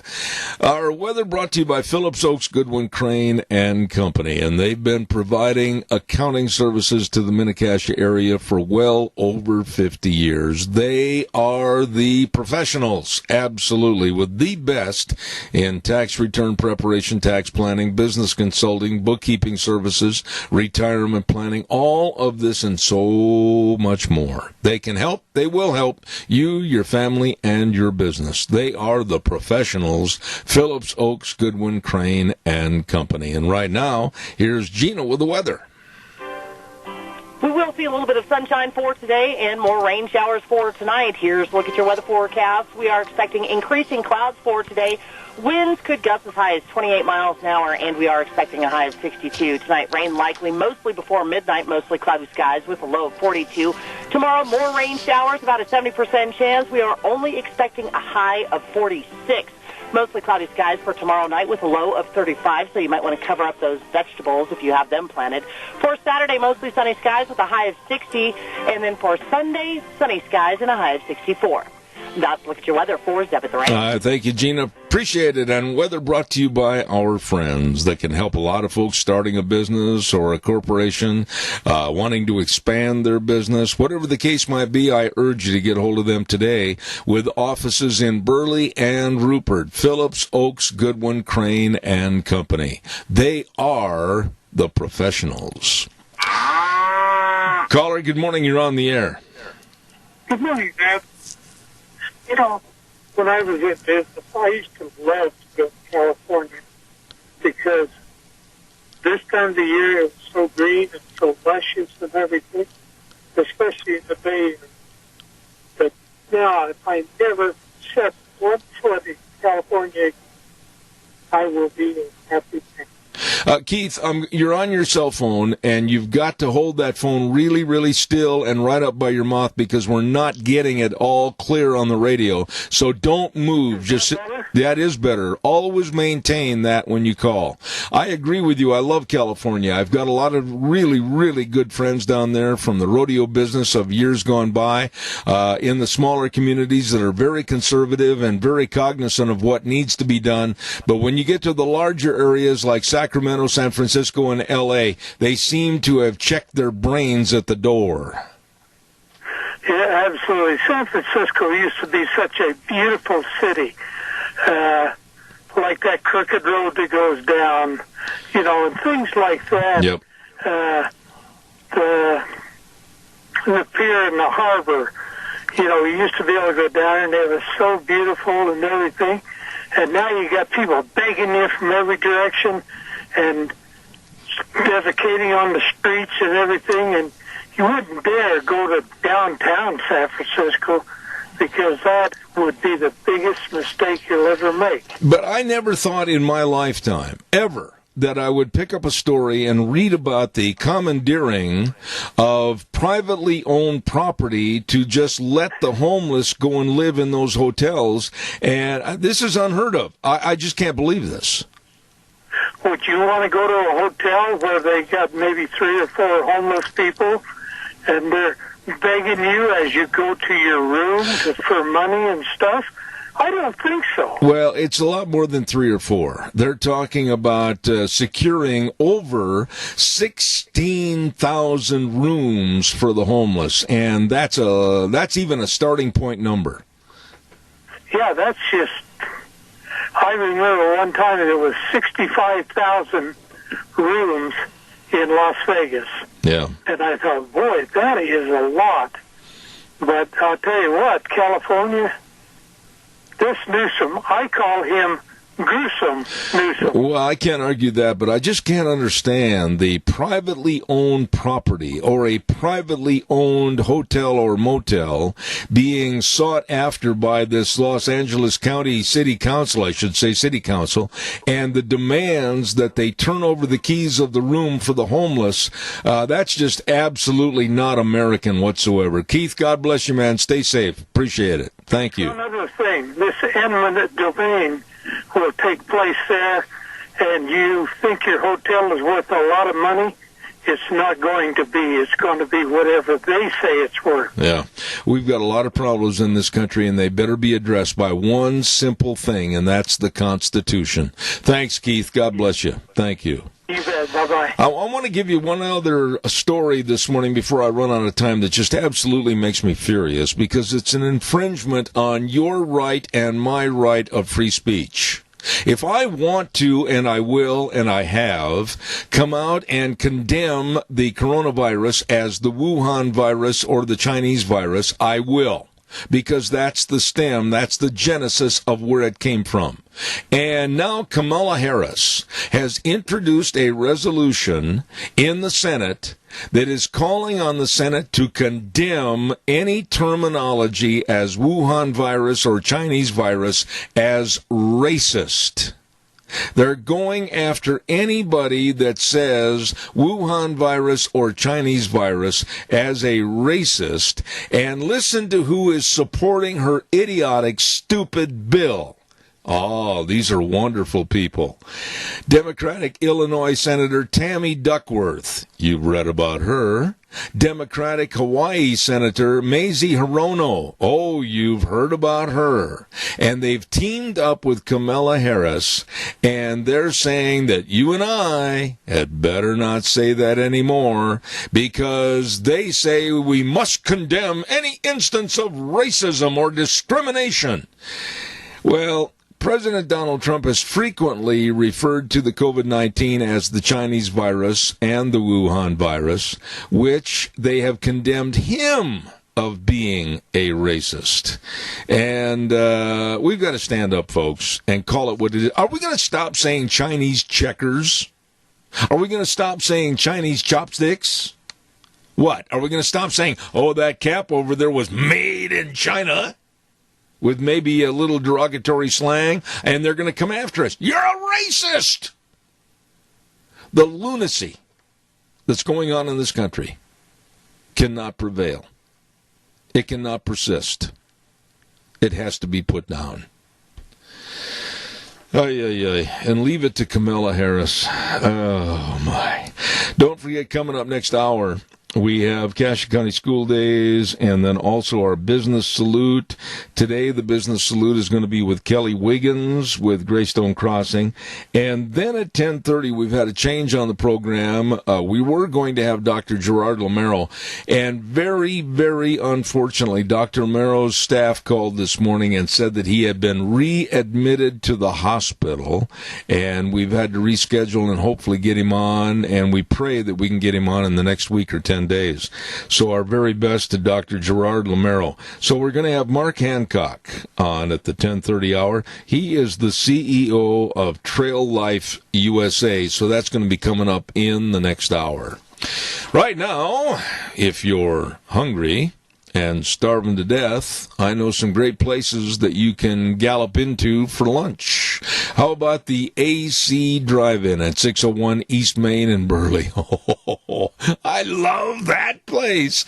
Those famous Farmer Brown burgers. I mean, my grandsons, they love going in there. All the fries and the special sauce and all the different delicious milkshakes. Oh, you're going to have a good time. Always do at the AC Drive-In, 601 East Main in Burley. And don't forget, too, next on our list of go-to places, we're talking about Taco Bandito, 2301 Overland in Burley. The lobby now is 50% open. That's right, social distancing, and it's a great place to go. Like if you want to go there for the coffee in the morning with your friends, it's fantastic. And then maybe have a breakfast burrito, scrambled eggs, bacon and sausage, combination of both, cheese, onions, tomatoes, and sauce on a tortilla shell. Whoa, knock your boots off delicious at Taco Bandito, 2301 Overland in Burley. Moving over now to Burgers Etc. Not one, but two at 124 South Oneida in Rupert and 700 Overland in Burley. And their lobby is 50% open with social distancing. And they want to remind you about the delicious fish and the shrimp and the halibut baskets. Have one for the halibut. And don't forget, too, corn dogs and burritos, only $1.29. Whoo! And nice people. Nice people. Outstanding menu choices. And I urge you to stop in. Burgers, etc. Two places, Rupert and Burley. Moving over now to Steve-O's at 290 South, 600 West of Heyburn. Food made the way you love it. Lobby is 50% open with social distancing and delicious buffalo burgers. And they got a new summer burger special. Oh, they say it's really savory and spicy. Looking forward to it. And pretty quick with the patio open on the weekends, weather permitting, live music outside. Oh, you can have a good time and be entertained as you enjoy a great meal at Steve-O's, 290 South, 600 West of Heyburn. And those are just a few great places to go when you're hungry and starving to death. Absolutely. You know, we were talking earlier this week, and I want to make this note before we go to the news, about Stacey Abrams and how all of a sudden she has become the lady on a pedestal by the news media, the liberal news media. You know, they've just absolutely praised her like an angelic source from above to be the vice presidential selection for Biden. They did it again last night. They did it again last night on the news. They were just absolutely, MSNBC and CNN and others were, oh, she's so wonderful. Oh, we've got to have Stacey Abrams. Have you really checked about this woman? Have you really done some research about who she is, what she has done, very little, and about her personality and everything? This woman is absolutely a racist in her own right, and never did acknowledge the loss that she took running for the governorship of the state of Georgia. And that woman they're touting to be the next possible selection as VP for the Democratic ticket. Be scared, be very worried. She's a scary, scary person. Got to run to the news. We'll be back in 7.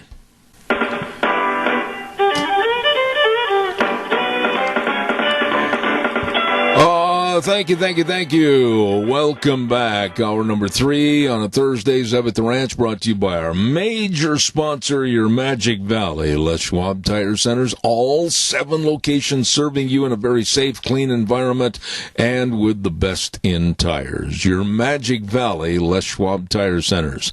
Along with our friends at Burley Physical Therapy and Rehabilitation at 1263 Bennett Avenue, Suite 2 in Burley. And, of course, don't forget Greystone Crossing Senior Living at 1221 21st Street in Heyburn. Seniors living the good life with friends.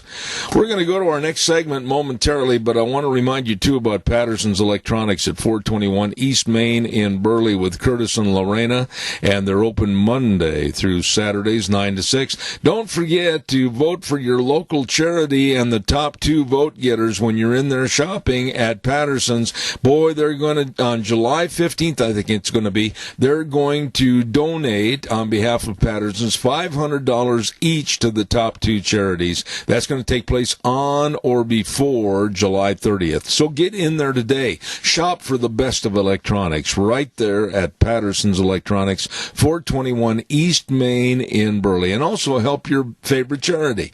And all your electronic needs, home theater systems, video surveillance cameras, TVs, it's all there with people that know at Patterson's Electronics in Burley, 421 East Main. You stop in and see them today. Want to also remind you, too, as I look at my little list here, you know we've said it before this morning. We're going to say it again. Denny's restaurant is open and observing the social distancing on the inside of the restaurant, but it's open. We are at a start again to inviting you to come on in and have the very best of breakfast, lunch, dinner, anytime, all the time at America's Diner. Thomas and Michelle and the whole staff absolutely say, come on in for delicious food, great people to serve you at Denny's restaurant. Once again, 611 North Overland in Burley, and it's true. This is America's Diner. You stop in and see them today. Let's go to the phone line right now, and our guest, I believe, is on the line and waiting for us, and that, of course, is the lovely lady, Katie Muir, the Spark After School Program Director. Katie, good morning. How are you? Good morning, Bob. I'm great. How are you? Well, I'm going to start things off by saying, what in the dickens is Spark? I'm not sure I understand this. Spark is the name we call their after-school program to ignite the spark of learning. Okay, well, be more. For the Casper School District, so that's our nickname, Spark. What does the letter stand for? Is there any particular meaning of SPARK or what? You know, we have tried to come up with an acronym for it and make up our own, but right now we're just going with, we're going to light the fire of excitement for students to learn and experiment and collaborate with each other. So it's an after-school program, and also, I understand, applicable to the summertime, too. Give us an explanation on that. Well, so, you know, having an after-school program right now is a little difficult since school is not in your typical in-session school program. So we usually operate after school and then a couple of weeks in June for the summertime. Okay. And what happens here? I mean, are these programs like Spark, are they initiated for students that are having trouble with certain classes or students that want to excel and go further and beyond? Give us more of an explanation. That's a great question. We serve any student. So it could be a student that's struggling with homework. It's a student that may not receive support at home to have homework help. It's a student that wants to maybe do a little bit more and get some experience on some robotics programs. Or it's a student that would be a latchkey student that didn't have a place to go after school, and we can provide a service for them and their family. It's also for, we're not considered a daycare at all, but we can serve the kids that really need some help, like you said, academic-wise, or that want to be in a certain program to further their education. Katie, how in the world do you do this today? I mean, is it all done via the internet on computers, or how reliable is this? I mean, are the kids going to be diligent and be at a certain time so that they can help with these lessons? Give us kind of an explanation about that. That is where we have had a little bit of, I don't want to say a hardship, but had to be creative. So what we do is we try to not do anything online because they've done all their homework and lessons online through their normal school day. So what we do is put kits together, hands-on activities, put them together, and one day a week we ask the parents to come by one of the schools and pick it up, and they're able to do that activity with their student, or the student can do it on their own. Okay. So we really want some hand-on activities and provide all the supplies for the families, for the student, and make it easier on the parents, and at the same time serve the student. What about the money to put this program into effect? I mean, who pays for the Spark program? Is it a grant? What is it? Yes, it's a federal grant that was awarded and managed by the state and our school district. And, you know, we've been doing this for 5 years now, and the exciting thing, Zeb, is we just applied again for another 5 years, and we were awarded the grant for another 5 years. Okay. So we can serve the community. How do you go about, and I don't mean you personally as a sole entity, but how does the school system select the kids that are going to be a part of this program? So the there's an application process. Teachers can refer students, principals can refer students, counselors, and also parent referral. And, you know, if you're in junior high, you can also refer yourself and say, hey, I'm really interested in joining, and this is the reason why. And, of course, we have to have the guardian's permission, but just any interest or referrals. Now, is there a certain time of the day that this program is in effect? I mean, I'm a little vague on, I am not a technocrat. Believe me, I can't even hardly use a smartphone. So, I mean, is there a guaranteed time, like at 9:30 or a 2:15 or whatever? How do you run this? So, in your normal, typical school day, we run after school from, you know, either 2 to 5 on Mondays or 3 to 6 the rest of the days of the week. Right now, we're available for any students that need help or referred to the teachers. But with we'll call it our COVID program, we're just available 1 day a week on Thursdays to hand out the activities and supply kits. Katie, is this program a real asset for some of the kids that were borderline as far as advancing on their grades prior to the coronavirus? Is this something that might be a lifeline for them? Absolutely. You know, we can offer help with not only their homework, testing, offer them tutoring. We can offer them ISAT, you know, their state testing. But not only that, we can offer them the emotional and social support they need. I mean, we're not going to be able to know everything that's going on, but we can be there to lend an ear to them and to be able to talk to them. And that is one of the most important things right now, is to offer some emotional support to the students. Let's talk a little bit about the other side of the nickel, and that's the teachers and the administration. I wouldn't trade places with you for anything, because I'll bet you the last 2 months have been absolutely a nightmare. You know, it's been really rough, and I think the hardest part is I'm a planner, and I want to be able to plan things, and I want to be able to support the students and the families, because it is a strain and a different day for them, which no one had ever planned for. And, you know, the regular school day teachers and staff, including aides and principals and the whole staff, they have been working so diligently and just really wanting to help the students in any way they possibly can. Looking at the program, looking at the program right now, the Spark After School program, and then through the summer months, what about going into the next school year? I mean, everybody's a little iffy as to whether or not the doors are going to be open and the kids are going to be running down the halls. Are you prepared for a long term of doing this? Yes, so we want to prepare however the best we can serve the students, and if that is on a regular school day schedule or a modified school day schedule, whatever the district decides, we will be able to put a plan in place and to support the students and families in our community. Are all classes available with the Spark program? So we're a service after school. So anything, we're a complement to the school day. I see. So if they need help with any core subject, we can provide them homework help or tutoring with that. And then also any extra things, like a robotic club or a photography club, the extra clubs. Katie, give us a little background about you. I think you've been on the program before, but tell us about you and where you're from, family, where you teach, that type of thing. Well, I am actually originally from Soda Springs, Idaho, and we moved to Burley about 6 years ago, and my husband is why am I talking about my husband? He's been on your show.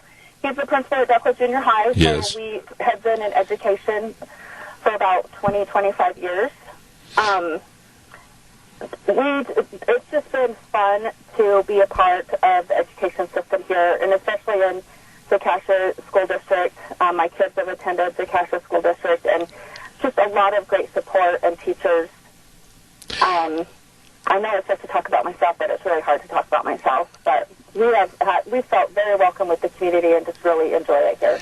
You know, let's take a look at the overall picture of education right now. And I've maintained that we have to get back to school in the fall. We have to get back to the extracurricular activities. We have to instill a school spirit again across the United States. Education has got to get back into business full time. I think we're at a tipping point. Education has had a lot of pitfalls and potholes, and boy, we can't go through another fall season of what's happening through this coronavirus. I absolutely agree, and not only for the children's education and the parent sanity, LOL there, laugh, but I don't want to go on a pedestal of this, but for their social and their emotional welfare, children and students need to come to school and to have the opportunities to either play a sport or in band or in plays, whatever that extracurricular activity is for them. They need that extra support of the community. You know, Katie, I'm so glad you said that, because I've said this for all the years I've had this program, that school is not just opening up a book. School is not learning all the presidents. School is not just learning how to do algebra. School is not trying to remember the Battle of the Alamo. School is an all-encompassing thing, whether it's lunch during the daily program or whether it's recess or whether it's after-school athletics, extracurricular. That's the overall picture that these students are missing. Absolutely. I totally agree with you. Well, we have a caller with a question quickly. We'll take that call. Caller, you're on the air. Thank you so much. Zeb, just wanted to inform everybody. I just went to the Walmart. Of course, they have about half the people in the cashier go to the store, and they don't have any hand sanitizer today. I asked them why they were open, and they just shrugged their shoulders. But I thought everybody would like to know that. I appreciate your call, sir. We're right in the middle of the Cache School Days segment, but I appreciate that. So everybody pack your own little hand sanitizer. It sounds like they're out. But anyway, Kate, go ahead, Katie. That's a good point that he brought up. You know, being able to even have the supplies that, I'm not even talking about schools, but families, schools, daycares, companies, to be able to have everybody feel safe and have the sanitation and the cleanliness of our community. I just have really seen a lot of good things and helpful people come together to make it safe for all of us here. Absolutely. And I do appreciate that man's call and alerting us.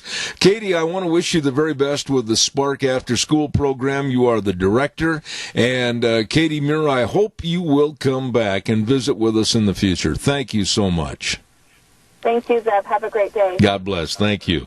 And to the gentleman that called, I appreciate that. I mean, it was in the middle of the segment, but it was well said. If you're going out shopping, these businesses should make sure they've got ample supplies of hand cleaner, disinfectant, and that type of thing, so that everyone can shop safely. To that caller, thank you very much. I've got to pay some bills here real quick, and then we'll go to our next segment. And I want to remind you about Lee's Furniture, Floors, and More. They're having a big pre-Memorial Day sale. All furniture 40 to 50% off. I'm not kidding. They've got an outstanding array of sofa love seats and all the recliners. My goodness sakes. Some of the recliners starting as low as $249. You better get in there and check it out. All the carpeting and the floor coverings. Oh, my goodness. And the mattresses. They've got a great big sale on mattresses. You deserve a good night's sleep. You stop in and see Jeff and the crew today at 459 Overland in Burley. Lee's Furniture, Floors, and More. They're open Monday through Friday 9 to 6, Saturdays 10 to 5. Lee's Furniture, Floors, and More. Right now, I also want to acknowledge to you, we talked about this earlier this morning, that there is a complete complete business for sale. I mean, absolutely. The chairs, the machinery, everything at Doug's Alternator and Starter Repair. The business is for sale. Doug wants to take a little vacation. Can't blame him. He's worked hard all of his life, and this is a turnkey business opportunity. Doug's Alternator and Starter Repair at 635 21st Street in Heyburn. Number to call, 878-4991. That number again, 878-4991. Doug will train the buyer of the business, and believe me, it's a business of rebuilding starters, alternators, generators, whatever. You just be sure and check it out. Doug's Alternator and Starter Repair, 635 21st Street in Heyburn. It's for sale, and it may be just for you. Let's go to the phone line right now, and we get a chance to talk to a lovely lady with Greystone Crossing Senior Living at 12... Yes? I was just going to let you know the number that you had given me, it said that it was no longer in service, but I'm still trying to call her back. Well, now, just a minute. Old Zeb might have given you the wrong number, or perhaps you might have written it down wrong, and I will check the number. You should have written down 650-4979. Yes, sir. And I have her on the phone now. Okay. Thank you very much, Wheels. Appreciate it. The lovely Kelly Wiggins with Greystone Crossing Senior Living at 1221 21st Street in Heyburn. Good morning. Good morning, Zeb. How are you doing? Where's my peach pie? We had peach cobbler last night. And I was not invited. Well, I tell you what, it's just hard to eat through a mask, and we're still masking around here a little bit. You know, I got to ask you about that. I got to have some humor in a dire situation, but I saw this deal on television the other night where a guy had devised a mask where he has a hand control in his left hand so he can pick up the fork or spoon in his right hand, and the hand control opens up the mask so that he can chew through the mask. Did you see that? I didn't. That's hilarious, though. You know, necessity is the mother of invention. Well, it may be the mother of invention, but, you know, I think we've carried this thing about as far as we can pack it. It's time, I think, to get back to normalcy. We're pretty over it. So we're excited for June 1st. We're going to at least open up to their families here, and they're excited about that. They can see them closer than 6 feet, maybe. Absolutely. They're closer than outside, and so... You know, it's going to be better. It goes without saying, because I've seen it personally when you had your open house guided tour about Greystone Crossing. I mean, you folks have put together a beautiful, and I underline that word beautiful, 12-bedroom home for seniors. And I'm going to let you pick up the ball and run with it. Tell us about all the amenities that are there for the seniors staying at Greystone Crossing. Well, our amenities are wrapped up in our vision, and our vision for this is really that if our seniors, which I'm approaching quickly, have proper nutrition, you know, 3 meals a day, the snacks that they need, have their housekeeping done for them, and maybe local transportation to get back and forth to their physicians, that we just feel like they can stay independent longer. And so that's what we provide here. You know, when we're home and in our house, I don't get through the loaf of the head of lettuce before it goes bad, so I quit eating salad. I can't take a pot of water from the stove to the sink anymore, maybe, so I quit cooking, and everything I'm eating is processed and microwaved.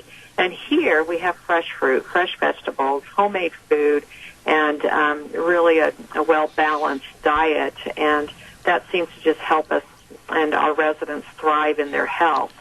And then, of course, keeping it's hard to push that vacuum, and keeping our rooms clean and safe from stumbling obstacles that might be there. And so that's our goal. And if we need some help, it can come in, because we're about from a half to 2/3 the cost of it just starting out in assisted living. If it's Medicare related, home health can come in, and hospice can come in if they need to, or you've got a lot of savings still that you can spend on a personal attendant and still not be in a full assisted care if you don't need that. The facility is set up to be like a home. We have 12 bedrooms, 14 bathrooms. And one of those bathrooms has a walk-in bathtub so that you can soak safely if that makes you feel better. But apart from that, everybody's bedroom has their own walk-in shower and toilet and sink, of course, a little fridge and a microwave if they want to use it. And we just kind of hang out here as a family. We've got TV in our rooms, and if we want to be out, be with people, we're with people. If we don't, we can tuck away in our rooms. Meals are provided, and we eat family style at the dinner table and enjoy the conversation while we're there. And you are the cook, is that right?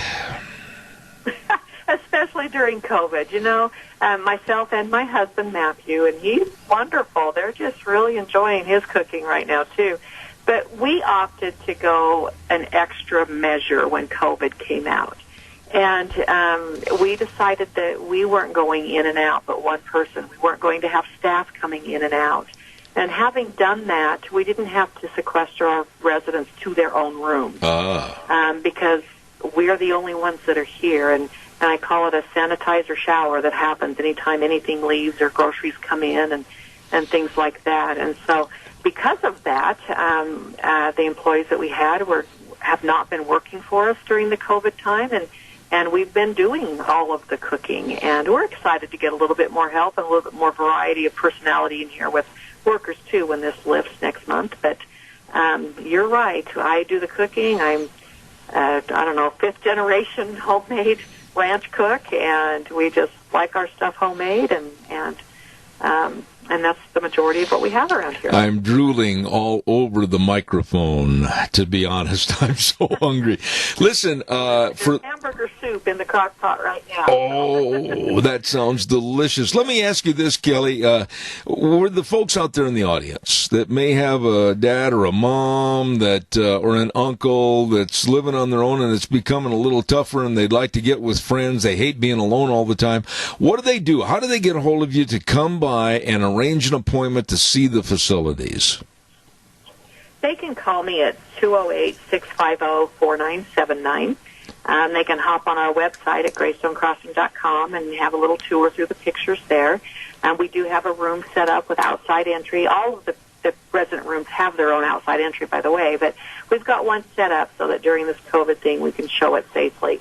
And we'd be happy to meet with you anytime. I understand that when our parents are in their 70s and 80s, we're still working. So if we need to meet with you after work, that's just fine, too. But, the one thing that I would say is don't wait too long. Yep. What we're finding is if we hang out in our homes, maybe it's not the ideal thing because we're not eating right and we can't keep up with the house. And our kids are doing the best because they've got 2 homes to take care of now and 2 different residents' families to feed. But many times we wait too long and a tragedy happens, and then our senior has to go directly into nursing care, where it probably could have been avoided, and we could have had many more years, if not all of their years, living a little bit more independently with a situation like we are offering to this community. Ladies and gentlemen, I urge you to remember that number, 650-4979, and my suggestion would be, maybe Kelly wouldn't agree, but my suggestion would be to call and say, is there still any peach cobbler left in the fridge? And that's right. And right now we can't, but it's a common thing that when you're checking us out, you bring your mom or dad or other loved one and come enjoy a meal with us. And we've always got 2 desserts to choose from, and our meals, of course. So you're welcome to stop by and eat anytime. I tell you what, folks, these are wonderful people. You need to check on it today. Greystone Crossing, senior living at 1221 21st Street in Heyburn. Seniors living the good life with friends. Kelly Wiggins, God bless you. Thanks for being on the show. Thank you, Zeb, and thanks to all your listeners. All right, thank you much. We're going to send it back over to Wheels quickly at our station, and I'll be back in 3 minutes. And now, back to Zeb at the Ranch on AM 1230 KBAR. To reach Zeb, call 436-2244 or toll free 1-866-927-4587. And now, here is Zeb Bell. Oh, thank you very much, and welcome back to our last half-hour segment on this kind of a upside-down weather-wise day. Clouds, rain, then sun, then wind, etc. Right now with us on the telephone is a gentleman that we had on about 2 or 3 months ago, as a matter of fact, and he is the CEO of Trail Life USA. Good morning, Mark Hancock. How are you? Good morning, Zeb. I'm doing great this day. How are you, sir? It is my pleasure to have you back on the show. The last time you were here, I remember the great wholesome atmosphere that you were talking about, and I just absolutely was interested in Trail Life USA, and I want you to reiterate your point with the audience. What is Trail Life USA? I mean, what are you the CEO of? Well, Trail Life USA is a Christ-centered, boy-focused character leadership and adventure organization for boys. We're organized in over 800 troops in all 50 states across the country, about 30,000 members.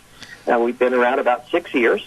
As you can imagine, with a character leadership adventure organization, we have boys who are outdoors, spending a lot of time outdoors, camping and hiking and whitewater rafting and doing all those outdoor things. We're organizing troops and patrols. As you can imagine, we have handbooks and guides and awards and uniforms, and we're active on a regular basis.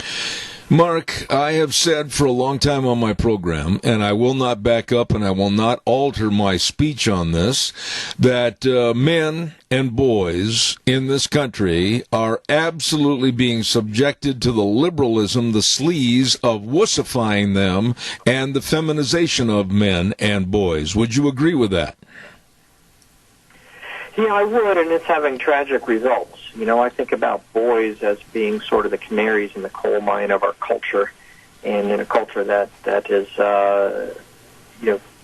rife with words like toxic masculinity and all that the boys are paying a price, and they're twice as likely to be in special education, 3 times more likely to be ADHD. They've fallen behind girls in every single academic category. There's now fewer boys going to college, graduating from college, than girls.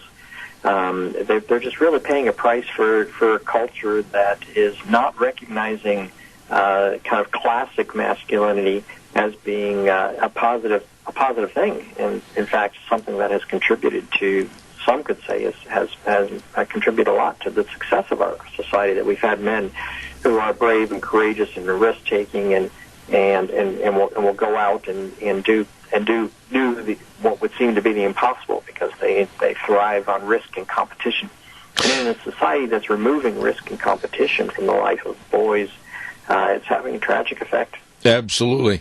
You know, you use the terminology toxic masculinity. Where did this term come from? Who coined the phrase toxic masculinity? I remember it wasn't that long ago on that show called The View with Joy Behar. They really went after men and the training of boys and condemned toxic masculinity. Where did this all come from? You know, I don't know where it originated from. I just know that it's had horrible effects. You know, because what we've done is we've painted all men as being toxic. And that just isn't true. Certainly there are bad actors in our society, and a lot of those were revealed during the Me Too movement, and these horrible men who did bad things. But we've applied that to all men. We've kind of painted men and boys with this broad brush that's sort of like boyhood is some sort of social disease that needs to be eradicated. You know, the things that we used to just say were you represented boys and what boys were like are now bulleted in ADHD lists. You know, there's things that in the diagnoses of ADHD, like running when you're not supposed to or talking when you're not supposed to. Well, that's most boys. That's part of boyhood. That's part of them exploring the boundaries. And as we appreciating that less and less, boys are paying a price. We kind of need in our society people who will take risks. Those are the ones who go into battle for us. Those are the ones who stand up strong.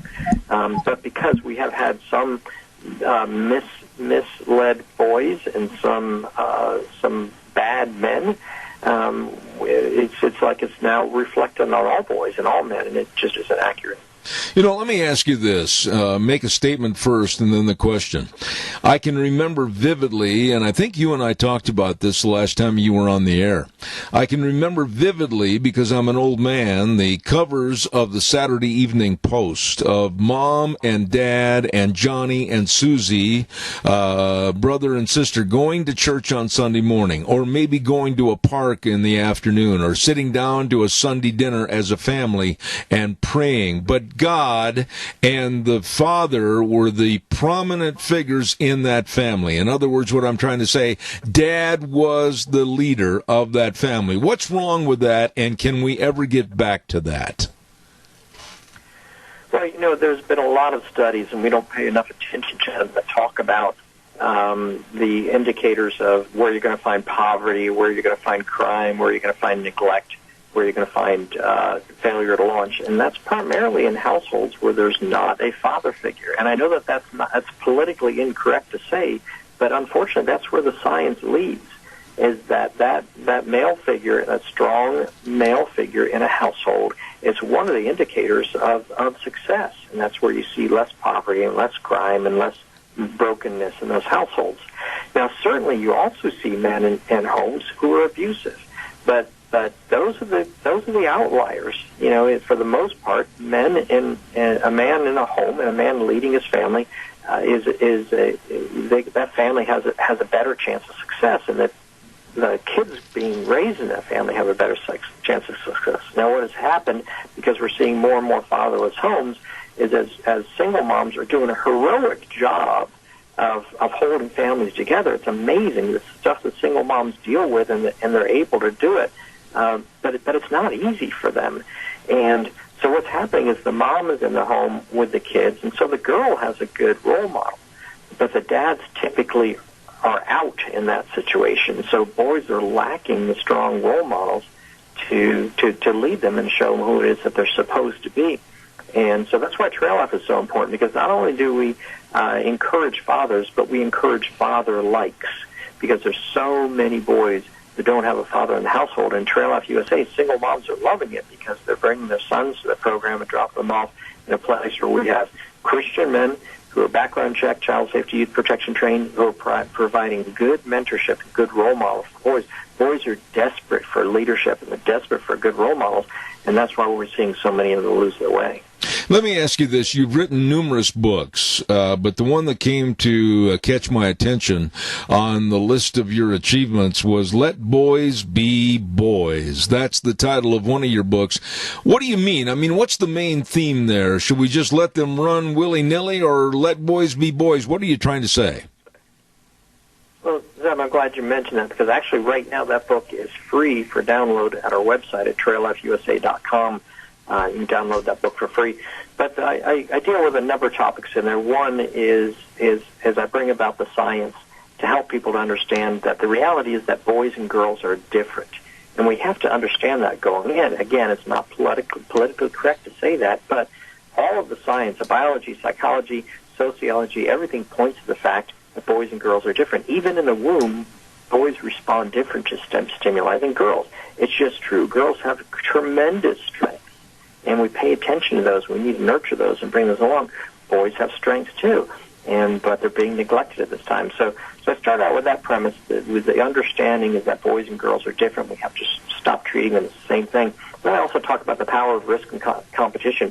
Boys need that in a society of participation trophies. We're not letting boys compete, and because of that, we're driving them to a world where they can compete. Video games. In the video game world, there's score, there's wins, there's losses, there's hierarchies, there's levels. You know exactly where you stand. And that's why boys are drawn to that world. And if we can take advantage of that desire of theirs to know where they stand in a group, to be able to improve and to really work at something and see a payoff for that, points or scores or levels, and we can create that in our regular society through Trail Life. We do that through awards, through their opportunity to be leaders in a patrol or in a troop. We put in front of them opportunities to try something difficult, to succeed at it, and be rewarded for it, and to have attention drawn to them for succeeding there. Instead, we drive them to video games, and then we criticize them for playing so many video games. Yeah. And then the third thing we talk about is how important it is for boys to move. And in our school situations, our schools are pretty much built for girls. Sit still, be quiet, pay attention. Girls excel at that. They're just naturally wired that way. Boys need to move. They know that intuitively, that they need to move in order to learn. That's why they're squirming in their seat. They know that movement helps them to learn. We have to pay attention to these sorts of things. So those are the sorts of issues that I address and Let Boys Be Boys.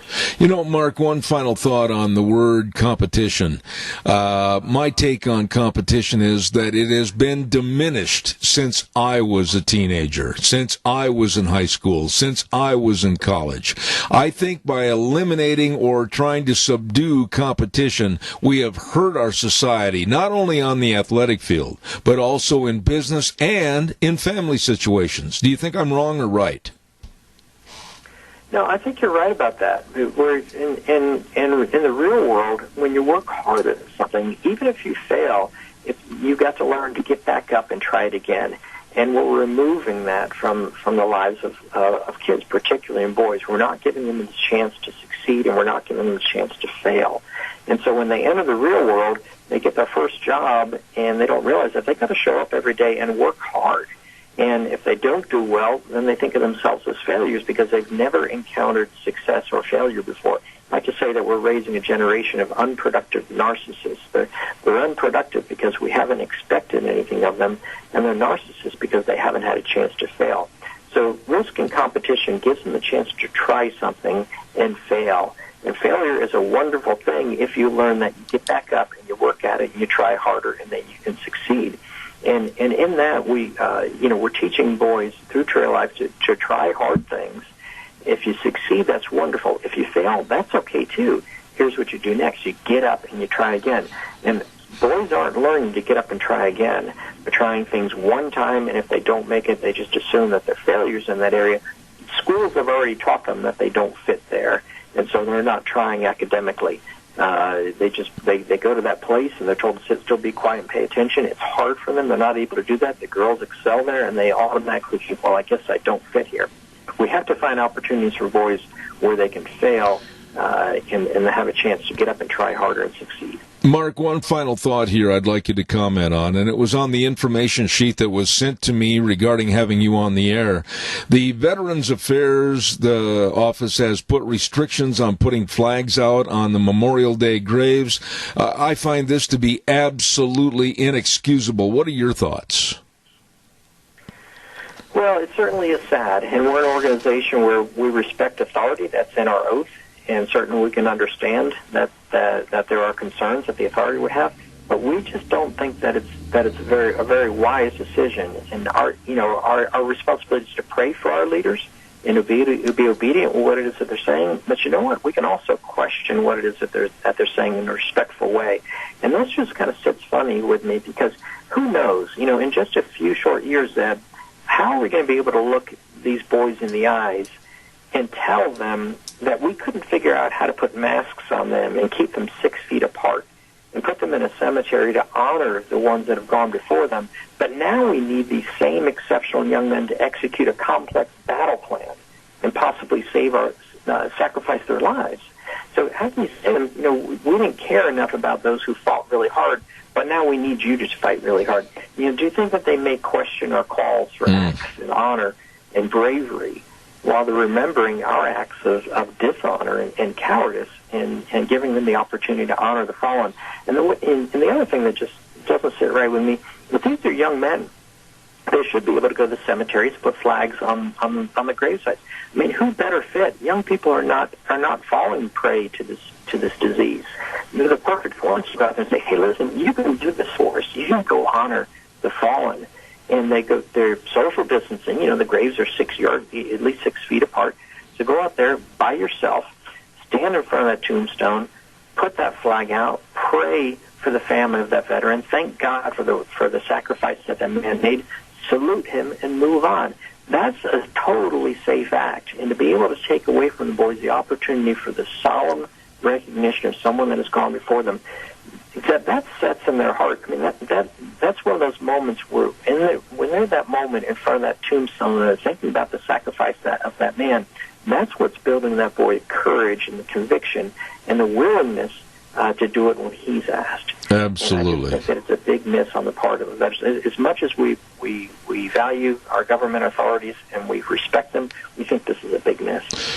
I think that was so well stated. Mark Hancock, thank you. And quickly tell my audience, if they would like to receive more information about Trail Life USA, what do they do? Where do they go? TrailLifeUSA.com has 2 L's in the middle, You can find out a troop near you. There's a map in there. You put in your zip code. It'll show you all the troops nearby. If you don't have one nearby, you can start a troop. And that book that you mentioned, Let Boys Be Boys, is available for free download right now. TrailLifeUSA.com. Mark Hancock, you are welcome here anytime, and I extend to you a great big thank you and a God's blessing. Thank you for taking the time to come on our show this morning. Thank you, sir. You have a great weekend. All right, sir. Very, very nice man, very articulate man, and I applaud him. He is the CEO of Trail Life USA and saying things that we should hear and should adhere to. I appreciate it. Mark Hancock, thank you. Right now, I want to remind you, about Edith's Cafe. These are wonderful, wonderful people over at Edith's Cafe, and they've got menu choices that'll knock your socks off. Delicious, from all the sandwiches to the specials that they have daily, and then, of course, the steaks, and you're just going to have a lot of fun. Fun! Eating should be fun, and you're going to have that fun over at Edith's Cafe, and they're located at 144 East Highway 81 in Burley, right across from the golf course. And they're open Tuesday through Thursday, 11 to 8, Fridays, 11 to 9, and they also do catering. This is a really great place to go, so I urge you to stop with your family and friends at Edith's Cafe, 144 East Highway 81 in Burley. Time now for our weather forecast, and the weather is brought to you this hour by our good buddy Don Scarrow and the crew at Scarrow's Meats, 331 North Road, Jerome. Hello, Don. Bring some bratwurst. And you can go to their website and check out all the delicious meats from scarrowsmeats.com. Absolutely. Telephone number for you to call, 324-7657. That number again, 324-7657. All the pork ribs and all the tri-tips and the hams and the bacons. Oh, delicious bacons and the bratwurst. I just could go on and on and on. You'll enjoy it. You'll love it for all the gatherings, maybe for this weekend on Memorial Day, and then not too far hence, we're looking at July 4th, 4th of July celebration. Woo! You better get a hold of them today. Scarrow's Meats in Jerome. And right now, here's Gina with the weather. We will see a little bit of sunshine for today and more rain showers for tonight. Here's a look at your weather forecast. We are expecting increasing clouds for today. Winds could gust as high as 28 miles an hour, and we are expecting a high of 62. Tonight, rain likely mostly before midnight, mostly cloudy skies with a low of 42. Tomorrow, more rain showers, about a 70% chance. We are only expecting a high of 46. Mostly cloudy skies for tomorrow night with a low of 35, so you might want to cover up those vegetables if you have them planted. For Saturday, mostly sunny skies with a high of 60, and then for Sunday, sunny skies and a high of 64. That's a look at your weather for Zeb at the Ranch. Thank you, Gina. Appreciate it. And the weather brought to you by our dear, dear friends, and that's, of course, Scarrow's Meats. Don Scarrow and his exceedingly great staff over there of providing the most delicious meats to you. That's right, 324-7657. They are changing the way we eat, one delicious bite at a time at Scarrow's Meats. My lovely bride put together a little call campaign earlier when we were talking about cemeteries. We know that Sunset Memorial in Twin is going to be open, Twin Falls Cemetery open Friday or Saturday. Now, they had some problems, according to what was on the list here, with absolutely a lack of caretaking. And I guess we stirred up the natives a little bit.